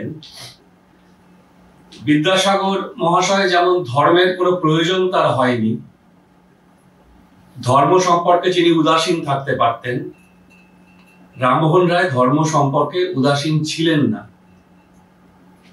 কিন্তু সকল ধর্মকে আপন করে নেওয়া, এক করে নেওয়া, এইটা ছিল তার যে তুহফাত আল মুহাদ্দিন, এই গ্রন্থ থেকে আরম্ভ করে বিভিন্ন গ্রন্থেরই তার সারাৎসার, চিন্তার সারাৎসার।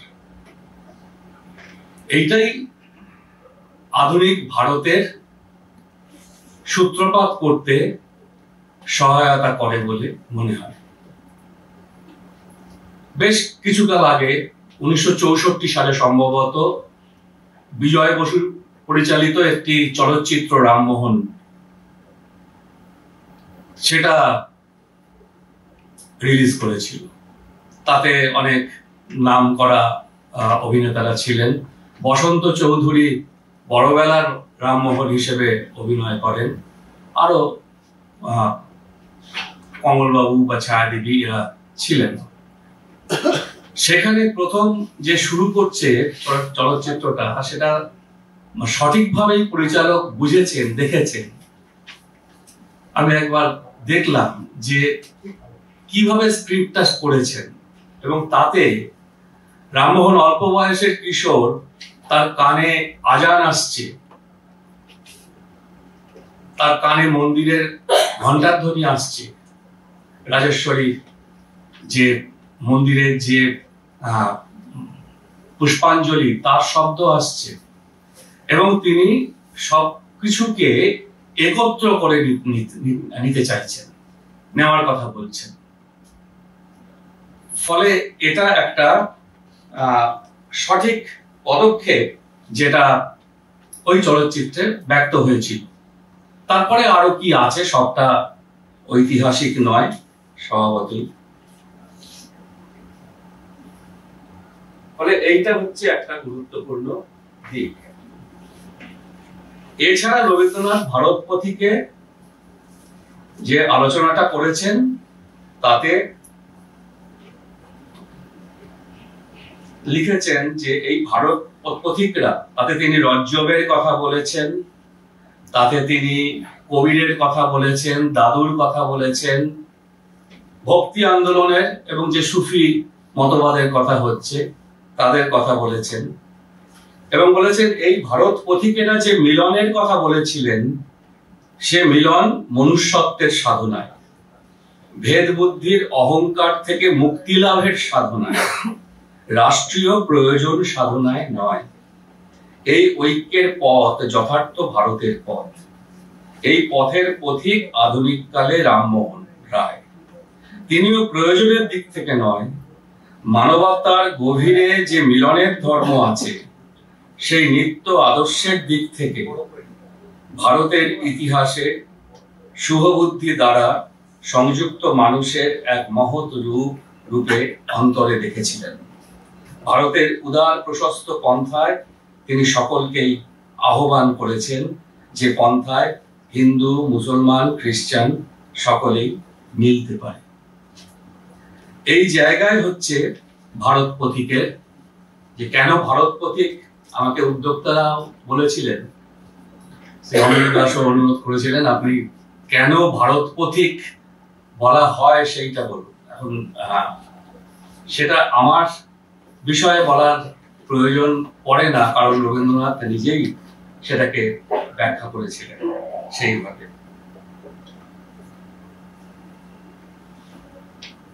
যে কতগুলো বিষয়ে, এক হলো যে ধর্মের সংস্কার তিনি করেছেন, হিন্দু ধর্মের বিরোধিতা করে নয়, বা নতুন কোনো ধর্মমত স্থাপন করে নয়, তিনি হিন্দু ধর্মের সংস্কার করতে চেয়েছিলেন। হিন্দু ধর্মের কুসংস্কার, হিন্দু ধর্মের কুপ্রথা, হিন্দু ধর্মের কু আচার, এই সবগুলো থেকে বেরিয়ে আসতে চেয়েছিলেন। তখন থেকে আজকের দিনে ভাবলে স্তম্ভিত হতে হবে। রামমোহন রায়ের মূর্তি নেই, একদিকে আমি বললাম দুরূহ স্থানে মূর্তি, ওই সেনাবাহিনীর সদর দপ্তরের কাছে মূর্তিটা রেখে সম্ভবত ভালো হয়েছে, কারণ আমাদের এই কলকাতা শহরে বিদ্যাসাগর মহাশয়ের মাথা 3-4 ভাঙা হয়েছে। রামমোহন রায়ের মাথা এখনো তার ঘাড়ের উপরেই রয়েছে, সেটা অত দূরের মধ্যে থাকার জন্য ফলে ভেবে দেখা যেতে পারে, কারণ সবার আগে রামমোহন রায়ের মাথাতেই বাড়ি পড়ার কথা। বেচারা বিদ্যাসাগর কি করেছেন? কটা মেয়েদের স্কুল করেছেন, একটু লেখাপড়া শিখতে বলেছেন, এর বেশি তো তেমন কিছু করেননি তিনি। কিন্তু রামমোহন রায় করেছিলেন। রামমোহন রায় রাজশক্তির বিরুদ্ধে তুমি প্রেস অ্যাক্ট জারি করে তুমি সংবাদপত্রের উপর সেন্সরশিপ চালাচ্ছ, তার বিরুদ্ধে কথা বলেছেন, তার বিরুদ্ধে চিঠি লিখছেন, রাজার কাছে চিঠি লিখছেন। যে রাজার কাছে চিঠি লেখা হচ্ছে গরিত অপরাধ, যে সরকারের বিরুদ্ধাচরণ করা গরিত অপরাধ, কিন্তু তিনি এগুলো করছেন একের পর এক। তিনি করছেন কি? তিনি গণতন্ত্রের কথা বলছেন, তিনি কৃষকের পক্ষে দাঁড়াচ্ছেন। সেই সময়টা বুঝতে হবে। দুমদাম অনেককেই অনেক শত্রুতামূলক কথা বলা যায়, কিন্তু তার সময়টা বুঝে করতে হবে। যে তিনি এই যদি বলেন, একটা বই করেছিলাম কাজ নীল বিদ্রোহের ইতিহাস, তাতে রামমোহন, দ্বারকানাথ তাদের নীল চাষের তাদের সঙ্গে যুক্ত ছিলেন এবং নীল চাষকে তারাই প্রথম উৎসাহিত করেন কৃষকদের মধ্যে, বাংলার কৃষকদের মধ্যে। কারণ বাংলার কৃষক শুধুমাত্র ধান চাষ করে বাঁচতে পারবে না, তাদের ক্যাশ ক্রপ করতে হবে, তাদের বাণিজ্যিক ফসল উৎপাদন করতে হবে, এটা তারা বুঝেছিলেন। কিন্তু তার জন্য তিনি নিন্দার ভাগিদার হয়েছিলেন, হবেনি, সে বিষয়ে কোনো সন্দেহ নেই। রামমোহন রায় ছিলেন আন্তর্জাতিকতাবাদী। এসব এই বইতে, অন্যান্য বইতে ফরাসি বিপ্লব, ফরাসি বিপ্লবের পতাকা, ফরাসি বিপ্লবের মতাদর্শ, সাম্য, মৈত্রী, স্বাধীনতা, এসব বিষয়ে রামমোহন, এবং তিনি সেই কবে আমরা এখন ইউনাইটেড নেশনস এর কথা বলি, জানি, আমরা রাষ্ট্রপুঞ্জের কথা বলি এবং আমরা তাকিয়ে থাকি যে গাজা ভূখণ্ডে কবে রাষ্ট্রসংঘ হস্তক্ষেপ করবে, নিরীহ মানুষগুলো, যে শিশু, নারী, বৃদ্ধ প্রাণ দিচ্ছে, তাকে রক্ষা করবে। এই একটা রাষ্ট্রসংঘ স্থাপনের কথাও রামমোহন বলেছিলেন। ফলে আন্তর্জাতিকতাবাদের কথা রামমোহন রায় বলেছেন এবং তিনি বিশ্ব মানবতায় বিশ্বাস করতেন। সেই হিসেবে শুধু ভারত পথিক না, বিচারপতি শ্রদ্ধেয় সেন বোধহয় বললেন যে তিনি একটা বিশ্ব পথিক হিসেবে তাকে চিহ্নিত করা যায়, যে তিনি বিশ্ব পথিক হওয়ার যোগ্য। কারণ তিনি সমস্ত, কোন দেশের কোনো বর্ডার থাকবে না, কোন দেশের কোনো সীমান্ত থাকবে না, কোন দেশের কোনো পাসপোর্ট থাকবে না, কোন দেশে যাওয়ার কোনো ভিসা থাকবে না। মানুষ অবাধে, যেমন পাখিরা যেমন অবাধে বিচরণ করে, গোটা পৃথিবীতে মানুষ অবাধে বিচরণ করে এক দেশ থেকে আরেক দেশে যাবে, থাকবে, বসবাস করবে। তিনি এই পথে বিশ্বাস করতেন এবং তিনি এই পক্ষে ছিলেন যে এই বাংলায়, এই ভারতবর্ষে দূর সাগর পার থেকে আসা শ্বেতাঙ্গ মানুষ তারা নাগরিক হয়ে বসবাস করবে, তারা এখানে নাগরিক হয়ে বসবাস করবে। তারা এইভাবে তিনি ভেবেছেন। তার ভাবনাটা দেখুন কত কত ব্যাপ্ত ভাবনা। আর আজকে আমরা কে নাগরিক, কে নাগরিক নয়, কাকে নাগরিকত্ব থেকে বেনাগরিকত্ব করব, কাকে দেশ থেকে তাড়াবো, কাকে রাখবো, সেই বিষয়ে আমাদের দেশের আইন, আমাদের দেশের আইনসভা, আমাদের দেশের সংবিধান সভা, আমাদের দেশের সংবিধান একেবারে তা নিয়ে সারা দিন ধরে লেগে রয়েছে। রামমোহনকে এইভাবে নানাভাবে দেখা যায় যে তিনি কেন এই বিশ্ব পথিক, বিশ্ব মানবতার কথা বলেছিলেন। আর রাজনৈতিকভাবে পরবর্তীকালে যে জমিদার সভা, যে বেঙ্গল যে অ্যাসেম্বলি বা বিভিন্ন পলিটিক্যাল অ্যাসোসিয়েশনস যেগুলো তৈরি হচ্ছে, তার প্রায় উদ্যোগী, তার একটা প্রধান পথিকৃৎ হিসেবেও তাকে ধরা যায়। এইগুলো ছিল। আর সর্বোপরি হচ্ছে নারীর কি অবস্থা ছিল সেটা রামমোহন তো নিজেই লিখে গেছে। কারণ তিনি তো নারীর জন্যই তো সহবরণ বিষয়ে প্রবর্তক নিবর্তকের সংবাদে ওই আলোচনা করেছেন। এবং দেখুন তো রামমোহন রায়ের বক্তব্যের সঙ্গে আজকের বক্তব্য মেলে কিনা? বিবাহের সময় স্ত্রীকে অর্ধ অঙ্গ করিয়া স্বীকার করেন, কিন্তু ব্যবহারের সময় পশু হইতে নীচ জানিয়া ব্যবহার করেন।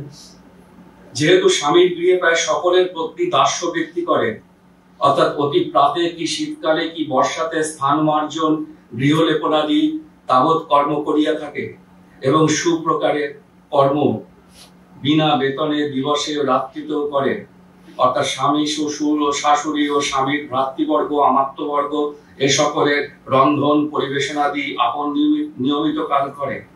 যেহেতু হিন্দু বর্গের অন্য জাতি অপেক্ষা ভাই সকল ও আমাত্য সকল একত্র স্থিতি অধিককাল করেন, এই নিমিত্ত বিষয়ে ঘটিতে ভ্রাতৃবিরোধ তাহা ইহাদের মধ্যে অধিক হইয়া থাকে। ওই রন্ধন ও পরিবেশনে যদি কোনো অংশ ত্রুটি হয়, তবে তাহাদের স্বামী শাশুড়ি দেবর প্রভৃতি কি তিরস্কার না করেন? সকলকেও স্ত্রী লোকেরা ধর্ম ভয়ে সহিষ্ণুতা করে, আর সকলের ভোজন হইলে ব্যঞ্জনাদি উদার পূরণের যোগ্য অথবা অযোগ্য যৎ কিঞ্চিত অবশিষ্ট থাকে তাহা সন্তোষপূর্বক আহার করিয়া কাল যাপন করে।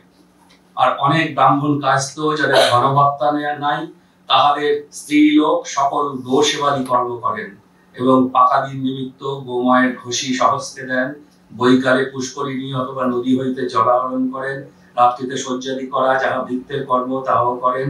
মধ্যে কোনো কর্মে কিঞ্চিত ত্রুটি হইলে তিরস্কার প্রাপ্ত হইয়া থাকেন।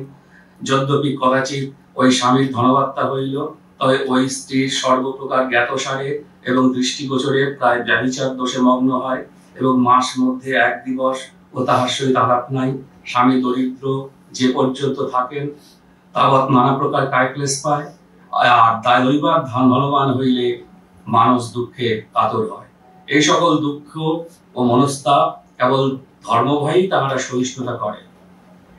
এইসব আরো অনেক বিবরণ দিয়েছে, যেগুলো তো এখনো মেলে, ঘরে ঘরে মেলে। হয়তো শিক্ষিত, হয়তো সম্পন্ন, হয়তো প্রগতিশীল, হয়তো নাগরিক ঘরে ঘরে হয়তো কিছুটা কম, কিন্তু গ্রাম অঞ্চলে, মফস্বল অঞ্চলে, আরো প্রান্তিক অঞ্চলে এগুলো তো ছিল। ফলে সতীদাহের প্রবর্তককে দিয়ে রামমোহন বলান, স্ত্রীলোককে স্বামীর সহিত মরণে প্রবৃত্তি দিবার যথার্থ কারণ ব্যাখ্যা করতে গিয়ে বলে প্রবর্তক, স্ত্রীলোক স্বভাবতই অল্প বুদ্ধি, অস্থিরান্তকরণ, বিশ্বাসের অপাত্র, সানুরাগা ও ধর্ম জ্ঞান শূন্য হয়। আর রামমোহন স্ত্রীলোক বিষয়ে প্রতিটি অভিযোগের খণ্ডন করেন এই যুক্তি ও তথ্য দিয়ে যে স্ত্রীলোকের বুদ্ধির পরীক্ষা, প্রথমত বুদ্ধির বিষয়ে, স্ত্রীলোকের বুদ্ধির পরীক্ষা কোন কালে লইয়াছেন যে অনায়াসেই তাহাদিগকে অল্প বুদ্ধি কহে। ফলে এইভাবে তিনি যে সমাজে যে বার্তা পৌঁছে দিতে চেয়েছিলেন, সেই বার্তা অত্যন্ত আধুনিক, এবং ভারতবর্ষে সেই বার্তা পৌঁছে দেওয়ার সেই সময় প্রয়োজন ছিল। তবে এটা ঘটনা যেটা কথিত হলো যে কবে আধুনিক আর কবে প্রাক আধুনিক, কবে মধ্যযুগ বা মধ্যযুগ অন্ধকার যুগ, সেটা নিশ্চিত বলা যাবে না সেইভাবে। কারণ রামমোহনের মূল ভিত্তি ছিল যে যুক্তিবাদ, যে রিজন, সেটা ভারতবর্ষে কিন্তু বহু প্রাচীন কাল থেকেই ছিল, বৈদিক যুগের আগে থেকেই ছিল, খ্রিস্টপূর্বাব্দেও ছিল। এবং কেরালায় দেখা গেছে যে নীলকণ্ঠ বলে যে ম্যাথামেটিশিয়ান, তিনি প্রথম শুরুই করছেন যে যুক্তি দিয়ে, যে সবকিছুর মধ্যে যুক্তি আছে, সবকিছুর ভিত্তি যুক্তি, সেই যুক্তির মধ্য দিয়ে অগ্রসর হতে হবে। একই কথা চড়কের রচনায় পাওয়া যায়। আজকে সায়েন্স সিটিতে একটি বিজ্ঞান সেমিনারে এ বিষয়ে আলোচনা হচ্ছিল নানাভাবে, এবং সেখানে এ বিষয়ে আলোচনা হলো যে এগুলো ছিল।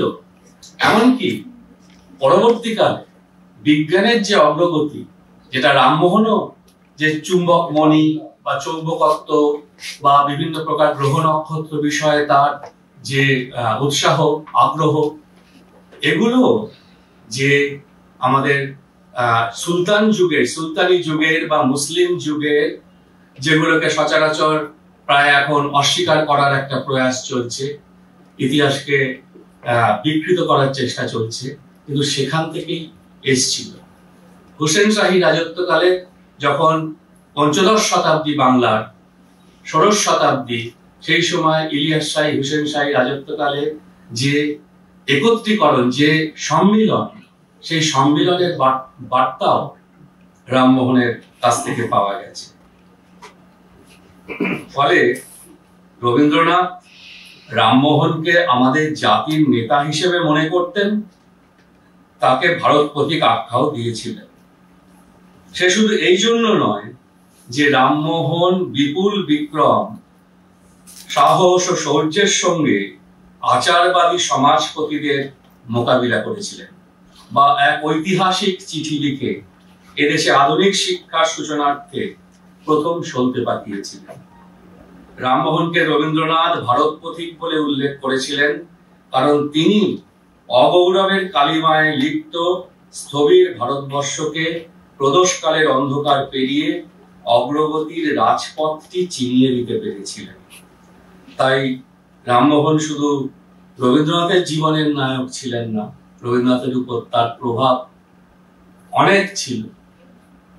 আমাদের অধ্যাপক শক্তিসাধন মুখোপাধ্যায় তার একটা বিখ্যাত বই রেনেসাঁসের উপর আলোচনাতে তার নামকরণ রামমোহন থেকে রবীন্দ্রনাথ এই পর্যন্ত টেনেছেন, যে এই রামমোহনের মতাদর্শই রবীন্দ্রনাথকে পথ চলার প্রেরণা দিয়েছিল।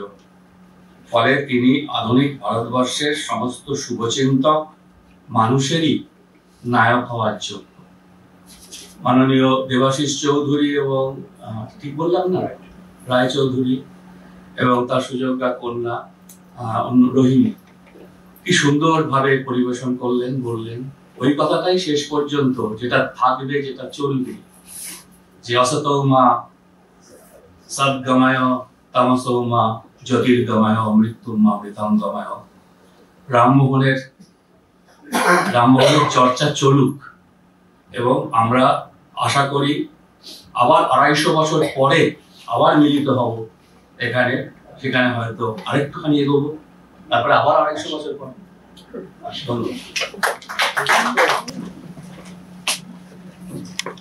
অসংখ্য ধন্যবাদ জানাই শ্রী সুস্নাত দাস মহাশয়কে। আজকে আমাদের মধ্যে উপস্থিত আছেন অধ্যাপক মাননীয় শ্রী শক্তিসাধন মুখোপাধ্যায় মহাশয়।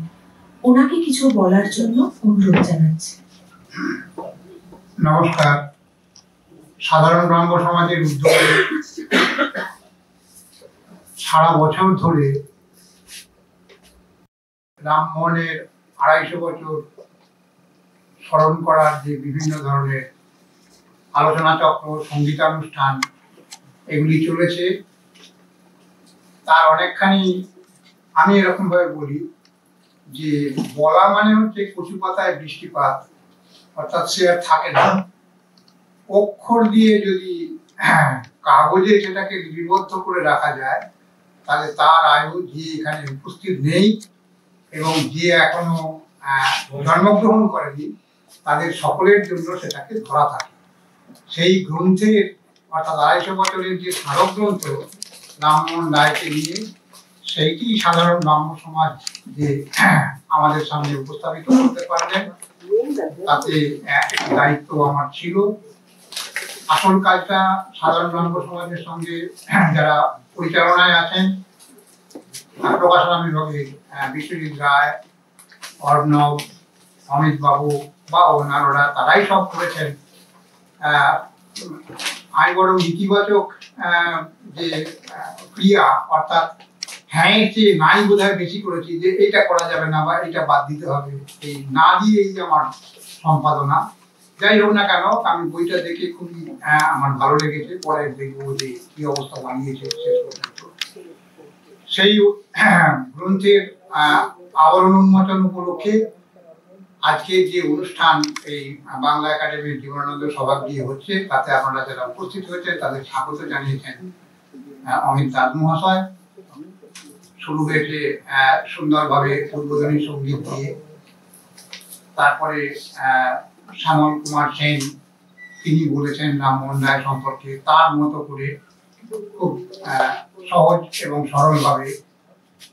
আলাপন বন্দ্যোপাধ্যায় রামমোহন রায় সম্পর্কে তার বক্তব্যকে একটি সূত্রে, ওই 15-16 মিনিটের যে বক্তব্য একটি সূত্রে তিনি দিতেছেন, এটা খুব সহজ কাজ নয়। যেমন তার ভাষা তেমনি তার বক্তব্য। আমরা তো মাঝে মাঝে এরকম বলি যে প্রশাসনের দায়িত্বে না গিয়ে তিনি যদি অধ্যাপক হতেন বা বইপত্র লিখতেন তাহলে বাংলার সংস্কৃতি একটু লাভবান হতো। ওখানে তো হুকুম তামিল করার কাজই করতে হয় মোটামুটি প্রশাসককে, সেইটা বুদ্ধি করে করার মতো অনেক মানুষই ছিলেন। আলাপন বন্দ্যোপাধ্যায়ের হয়তো অতটা দরকার ছিল না। তিনি আজকে তার যে বিদ্বৎ প্রতিভা সেটার একটা বিচ্ছুরণ আমাদের এখানে রাখলেন। সুশান্ত দাস দীর্ঘদিন রবীন্দ্রভারতী বিশ্ববিদ্যালয়ে ইতিহাসে অধ্যাপনা করছেন। তিনি রামমোহন রায় সম্পর্কে বিস্তারিতভাবে আমাদের সামনে অর্থাৎ উদাহরণ দিয়ে বক্তব্য রেখেছেন। আমার কাজ খুব সামান্যই। রামমোহন রায়কে কেন ভারত পথিক বলা হয় সেটা রবীন্দ্রনাথের নিজের লেখা আছে। সেই ভারত পথিকের যে কয়েনেজ বা শব্দ, সেই শব্দটাই এখানে গ্রহণ করা হচ্ছে। তার ব্যাখ্যা সুনীল চট্টোপাধ্যায়ের লেখা আছে, ইংরেজি লেখাতেও আছে। ভূমিকাতে আমি 2-4 কথা বলেছি, সেটা আপনারা দেখবেন বা পড়বেন। রামমোহন রায়কে আমি বলি 19 শতকের বাংলার নবজাগরণের সূচনা পুরুষ। ইতালীয় রেনেসাঁসে যেমন পেট্রার্কা, তার যে স্থান, তিনি মূল কাজ যেটা করেছিলেন সেটা হচ্ছে এই যে একটা শক্তিশালী পরাক্রমশালী একটা ঔপনিবেশিক সভ্যতা, তার নানা দিক থেকে সে এগিয়ে গেছে, সেরকম একটা সভ্যতা যখন আমাদের ঘাড়ের উপর এসে পড়েছে তখন তার মোকাবিলা করার জন্য যা করার দরকার ছিল সেইটার সূচনা করেছিলেন রামমোহন রায়। আসলে 19 শতকের বাংলা রেনেসাঁসের মূল্যায়ন করতে গিয়ে নানা রকম তর্ক এবং নানা রকম প্রশ্ন, নেতিবাচক কথাই খুব বড় হয়ে উঠেছিল। আমি সেখানে বলার চেষ্টা করেছি যে আসলে 19 শতকের বাংলা রেনেসাঁস হচ্ছে একটা মোকাবিলার নাটক। পাশ্চাত্য সভ্যতা এবং সংস্কৃতি, তার সঙ্গে আমাদের দেশীয় সভ্যতা এবং সংস্কৃতির সম্পর্কটা কি হবে, এইটার নির্ণয় করার প্রথম কাজটা যিনি সঠিকভাবে করতে পেরেছিলেন তিনি রামমোহন রায়। ভারত পথিক মানে ভারত কোন পথে চলবে সেই পথটা তিনি ঠিক করার 2টি সূত্র তার ছিল।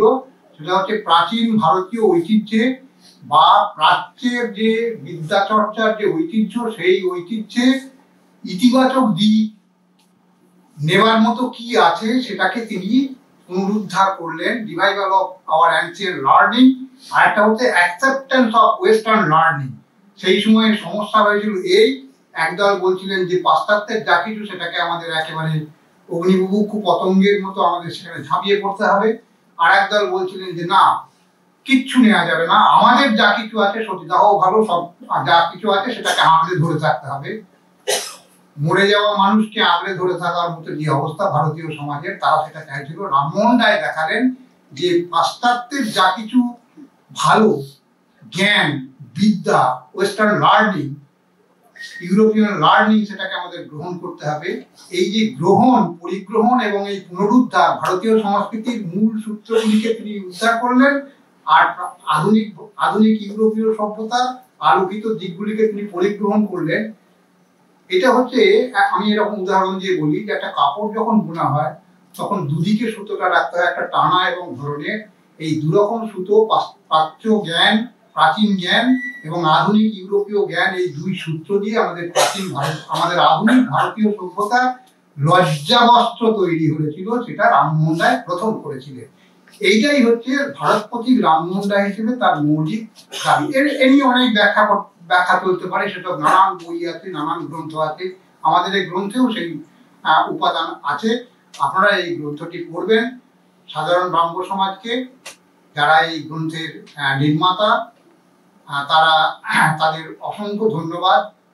রামমোহন রায় সম্পর্কে এখন যে চর্চা চলছে, আসলে রামমোহন রায়ের চর্চা চলছে না, আমরা সেটা বলেছি ভূমিকা। উৎসব চলছে। উৎসব মানে হচ্ছে এই, যারা উৎসব করে তারা তাদের আকাঙ্ক্ষা, তারা তাদের বক্তব্য, তারা তাদের দৃষ্টিভঙ্গি সেটাকে আরোপ করে দেয় উৎসবের উপর। দুর্গা আছে কি নেই সে প্রশ্নটা থাকে না, নাচ গানটা হচ্ছে, এইটাই হচ্ছে ব্যাপার। হিন্দু জাতীয়তাবাদের স্রষ্টা হিসেবে রামমোহন রায়কে তারা তুলে ধরছেন এখন। যে রামমোহন রায়ের প্রথম লেখা হচ্ছে তৌফাতুদ্দিন মুয়াহিদ্দিন, যে রামমোহন রায় যিনি পারস্য এবং আরব্য ভাষা এমন ভাবে জানতেন। স্ট্যান্ড আর্নল্ড যখন তার বাকিংহাম যখন এদেশে আসেন, ক্যালকাটা জার্নালের সম্পাদক, তিনি প্যালেস্টাইনে দীর্ঘদিন ছিলেন। রামমোহন রায়ের সঙ্গে প্রথম 1 ঘন্টা কথা হয়েছিল আরবি ভাষায়। তিনি বুঝতেই পারেননি যে রামমোহন রায়ের মাতৃভাষা আরবি নয়, এমন আরবি জানতেন তিনি। পার্সি ভাষার তিনি মাস্টার ছিলেন, উর্দু ভাষা জানতেন, হিন্দি জানতেন, 11টা ভাষা জানতেন রামমোহন রায়। এক একটা ভাষা মানে হচ্ছে এক একটা সংস্কৃতির সাম্রাজ্য নতুন, সেইটাকে তিনি এনজয় করেছেন। হিন্দু হিন্দু হিন্দু এই বলে যেসব কথাবার্তা হচ্ছে রামমোহন রায়ের সঙ্গে যায় না। হিন্দু সংস্কৃতির মধ্যে যা কিছু বাদ দিতে হবে, অনেক কিছু বাদ দিতে হবে, যা গ্রহণীয় সেটাকে গ্রহণ করতে হবে। এই যে বিচারপূর্বক পরিগ্রহণের যে ব্যাপার, গু গোবর সহ সমস্ত কিছু নিতে হবে, এই যে বক্তব্য এরা সব উপস্থাপিত করছেন এবং হিন্দু জাতীয়তাবাদের স্রষ্টা হিসেবে তাকে উপস্থাপিত করার চেষ্টা করছেন, তারা তাদের এজেন্ডা সামনে রামমোহন রায়কে তাদের প্রতীকী হয়েছে। রং ভুল আমরা এই গ্রন্থের মধ্যে সেটাকে আমরা উপস্থাপিত করেছি, আপনারা সেটা করবেন। আর একটুখানি বাকি আছে, আমরা একটু আউট অফ টাইম হয়ে গেছি, অত সময় একটু পেরিয়ে গেছে। এইটুকু বলে আমি আপনাদের অসংখ্য ধন্যবাদ জানিয়ে এই বইটি আপনারা আগ্রহে পড়বেন সেই প্রত্যাশা রেখে আমার বক্তব্য শেষ করছি। নমস্কার। মাননীয় শ্রী শক্তিসাধন মুখোপাধ্যায় মহাশয়কে এবার ধন্যবাদ জ্ঞাপন পর্বের জন্য আমরা সাধারণ গ্রাম্য সমাজের সহকারী সম্পাদক শ্রী কৌশিক দে মহাশয়কে অনুরোধ জানাব। আজকের এই বিশেষ দিনে আমরা রাজা রামমোহন রায়ের যে মূল্যায়নের কথা শুনলাম এবং যা এই স্মারক গ্রন্থে 2টি মলাটের মধ্যে সংগৃহীত আছে, তারপর আর বলার বিশেষ কিছু থাকে না। রাজা রামমোহনের নানা দিকের কথা আজ আমাদের স্মৃতির মননে গাঁথা রইল, সেই বাণী যেন আমাদের প্রেরণা যোগায়। আমরা আজ বিশেষভাবে কৃতজ্ঞ আমাদের গুণী অতিথিদের কাছে। আপনাদের আমাদের তরফ থেকে বিনম্র নমস্কার, কৃতজ্ঞতা জানাবো শ্রী শ্যামল কুমার সেন মহাশয়কে।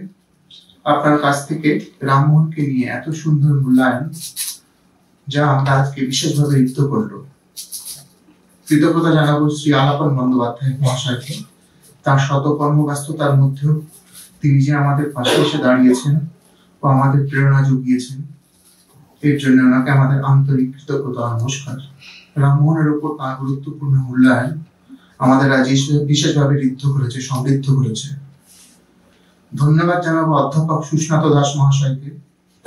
রাজা রামমোহনকে যে কেন ভারত প্রতীক বলা হয়, আপনার মূল্যবান বক্তব্যের মধ্যে দিয়ে আমরা অনেক কিছু জানতে পারলাম। আপনাকে আমাদের অন্তরের নমস্কার। শ্রী শক্তিসাধন মুখোপাধ্যায় মহাশয়ের কাছে আমাদের কৃতজ্ঞতা শেষ নেই। তিনি নিজে একজন রামমোহন গবেষক ও চিন্তক। তার অনেক কর্মব্যস্ততার মধ্যেও তিনি আমাদের সময় দিয়েছেন। এই স্মারক গ্রন্থের প্রতিটি রেখাকে খুঁটিয়ে দেখেছেন, পরিমার্জন করেছেন এবং অত্যন্ত সুচারুভাবে এই স্মারক গ্রন্থটি সম্পাদনা করেছেন। তার প্রতিটি মূল্যবান পরামর্শ আমাদের এই কাজকে বিশেষভাবে সহায়তা করেছে। তাকে আমাদের নমস্কার। কৃতজ্ঞতা জানাবো সমস্ত গবেষক ও রামমোহন বিশেষজ্ঞকে, যাদের লেখা আমাদের এই স্মারক গ্রন্থকে সমৃদ্ধ করেছে। আমরা অত্যন্ত গর্বিত তাদের মূল্যবান রচনাকে আমাদের দিয়েছেন এই স্মারক গ্রন্থকে অন্তর্ভুক্ত করার জন্য।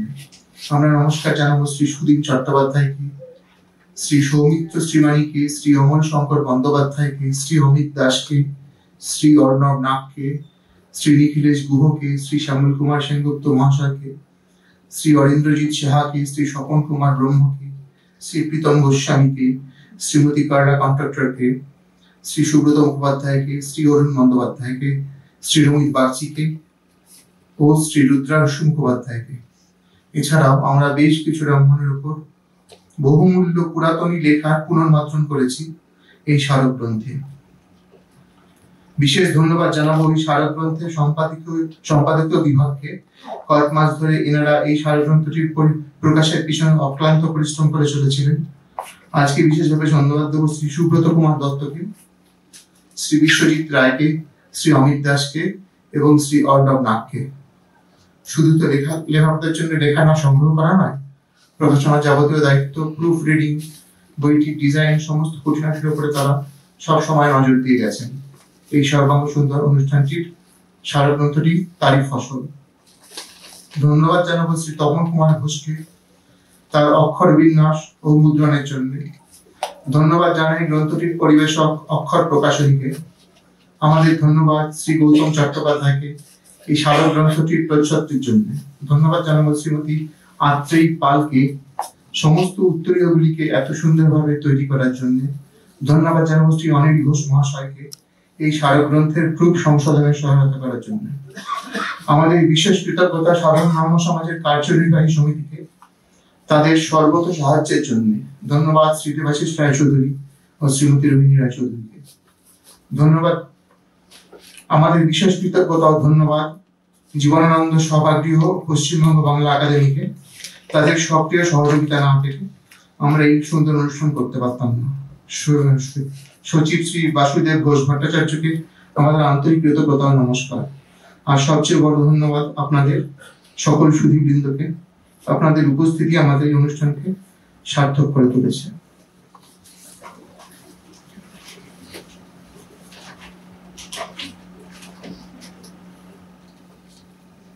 আমাদের এই অনুষ্ঠান আমরা জাতীয় সঙ্গীত দিয়ে শেষ করব। আপনারা সকলে ভালো থাকবেন। নমস্কার, শুভরাত্রি।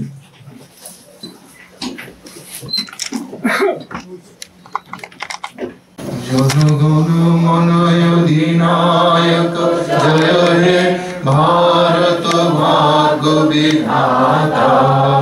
পঞ্জাব সিন্ধু গুজরাট মারাঠা দ্রাবিড় উৎকল বঙ্গ বিন্ধ্য হিমাচল যমুনা গঙ্গা উচ্ছল জলধি তরঙ্গ।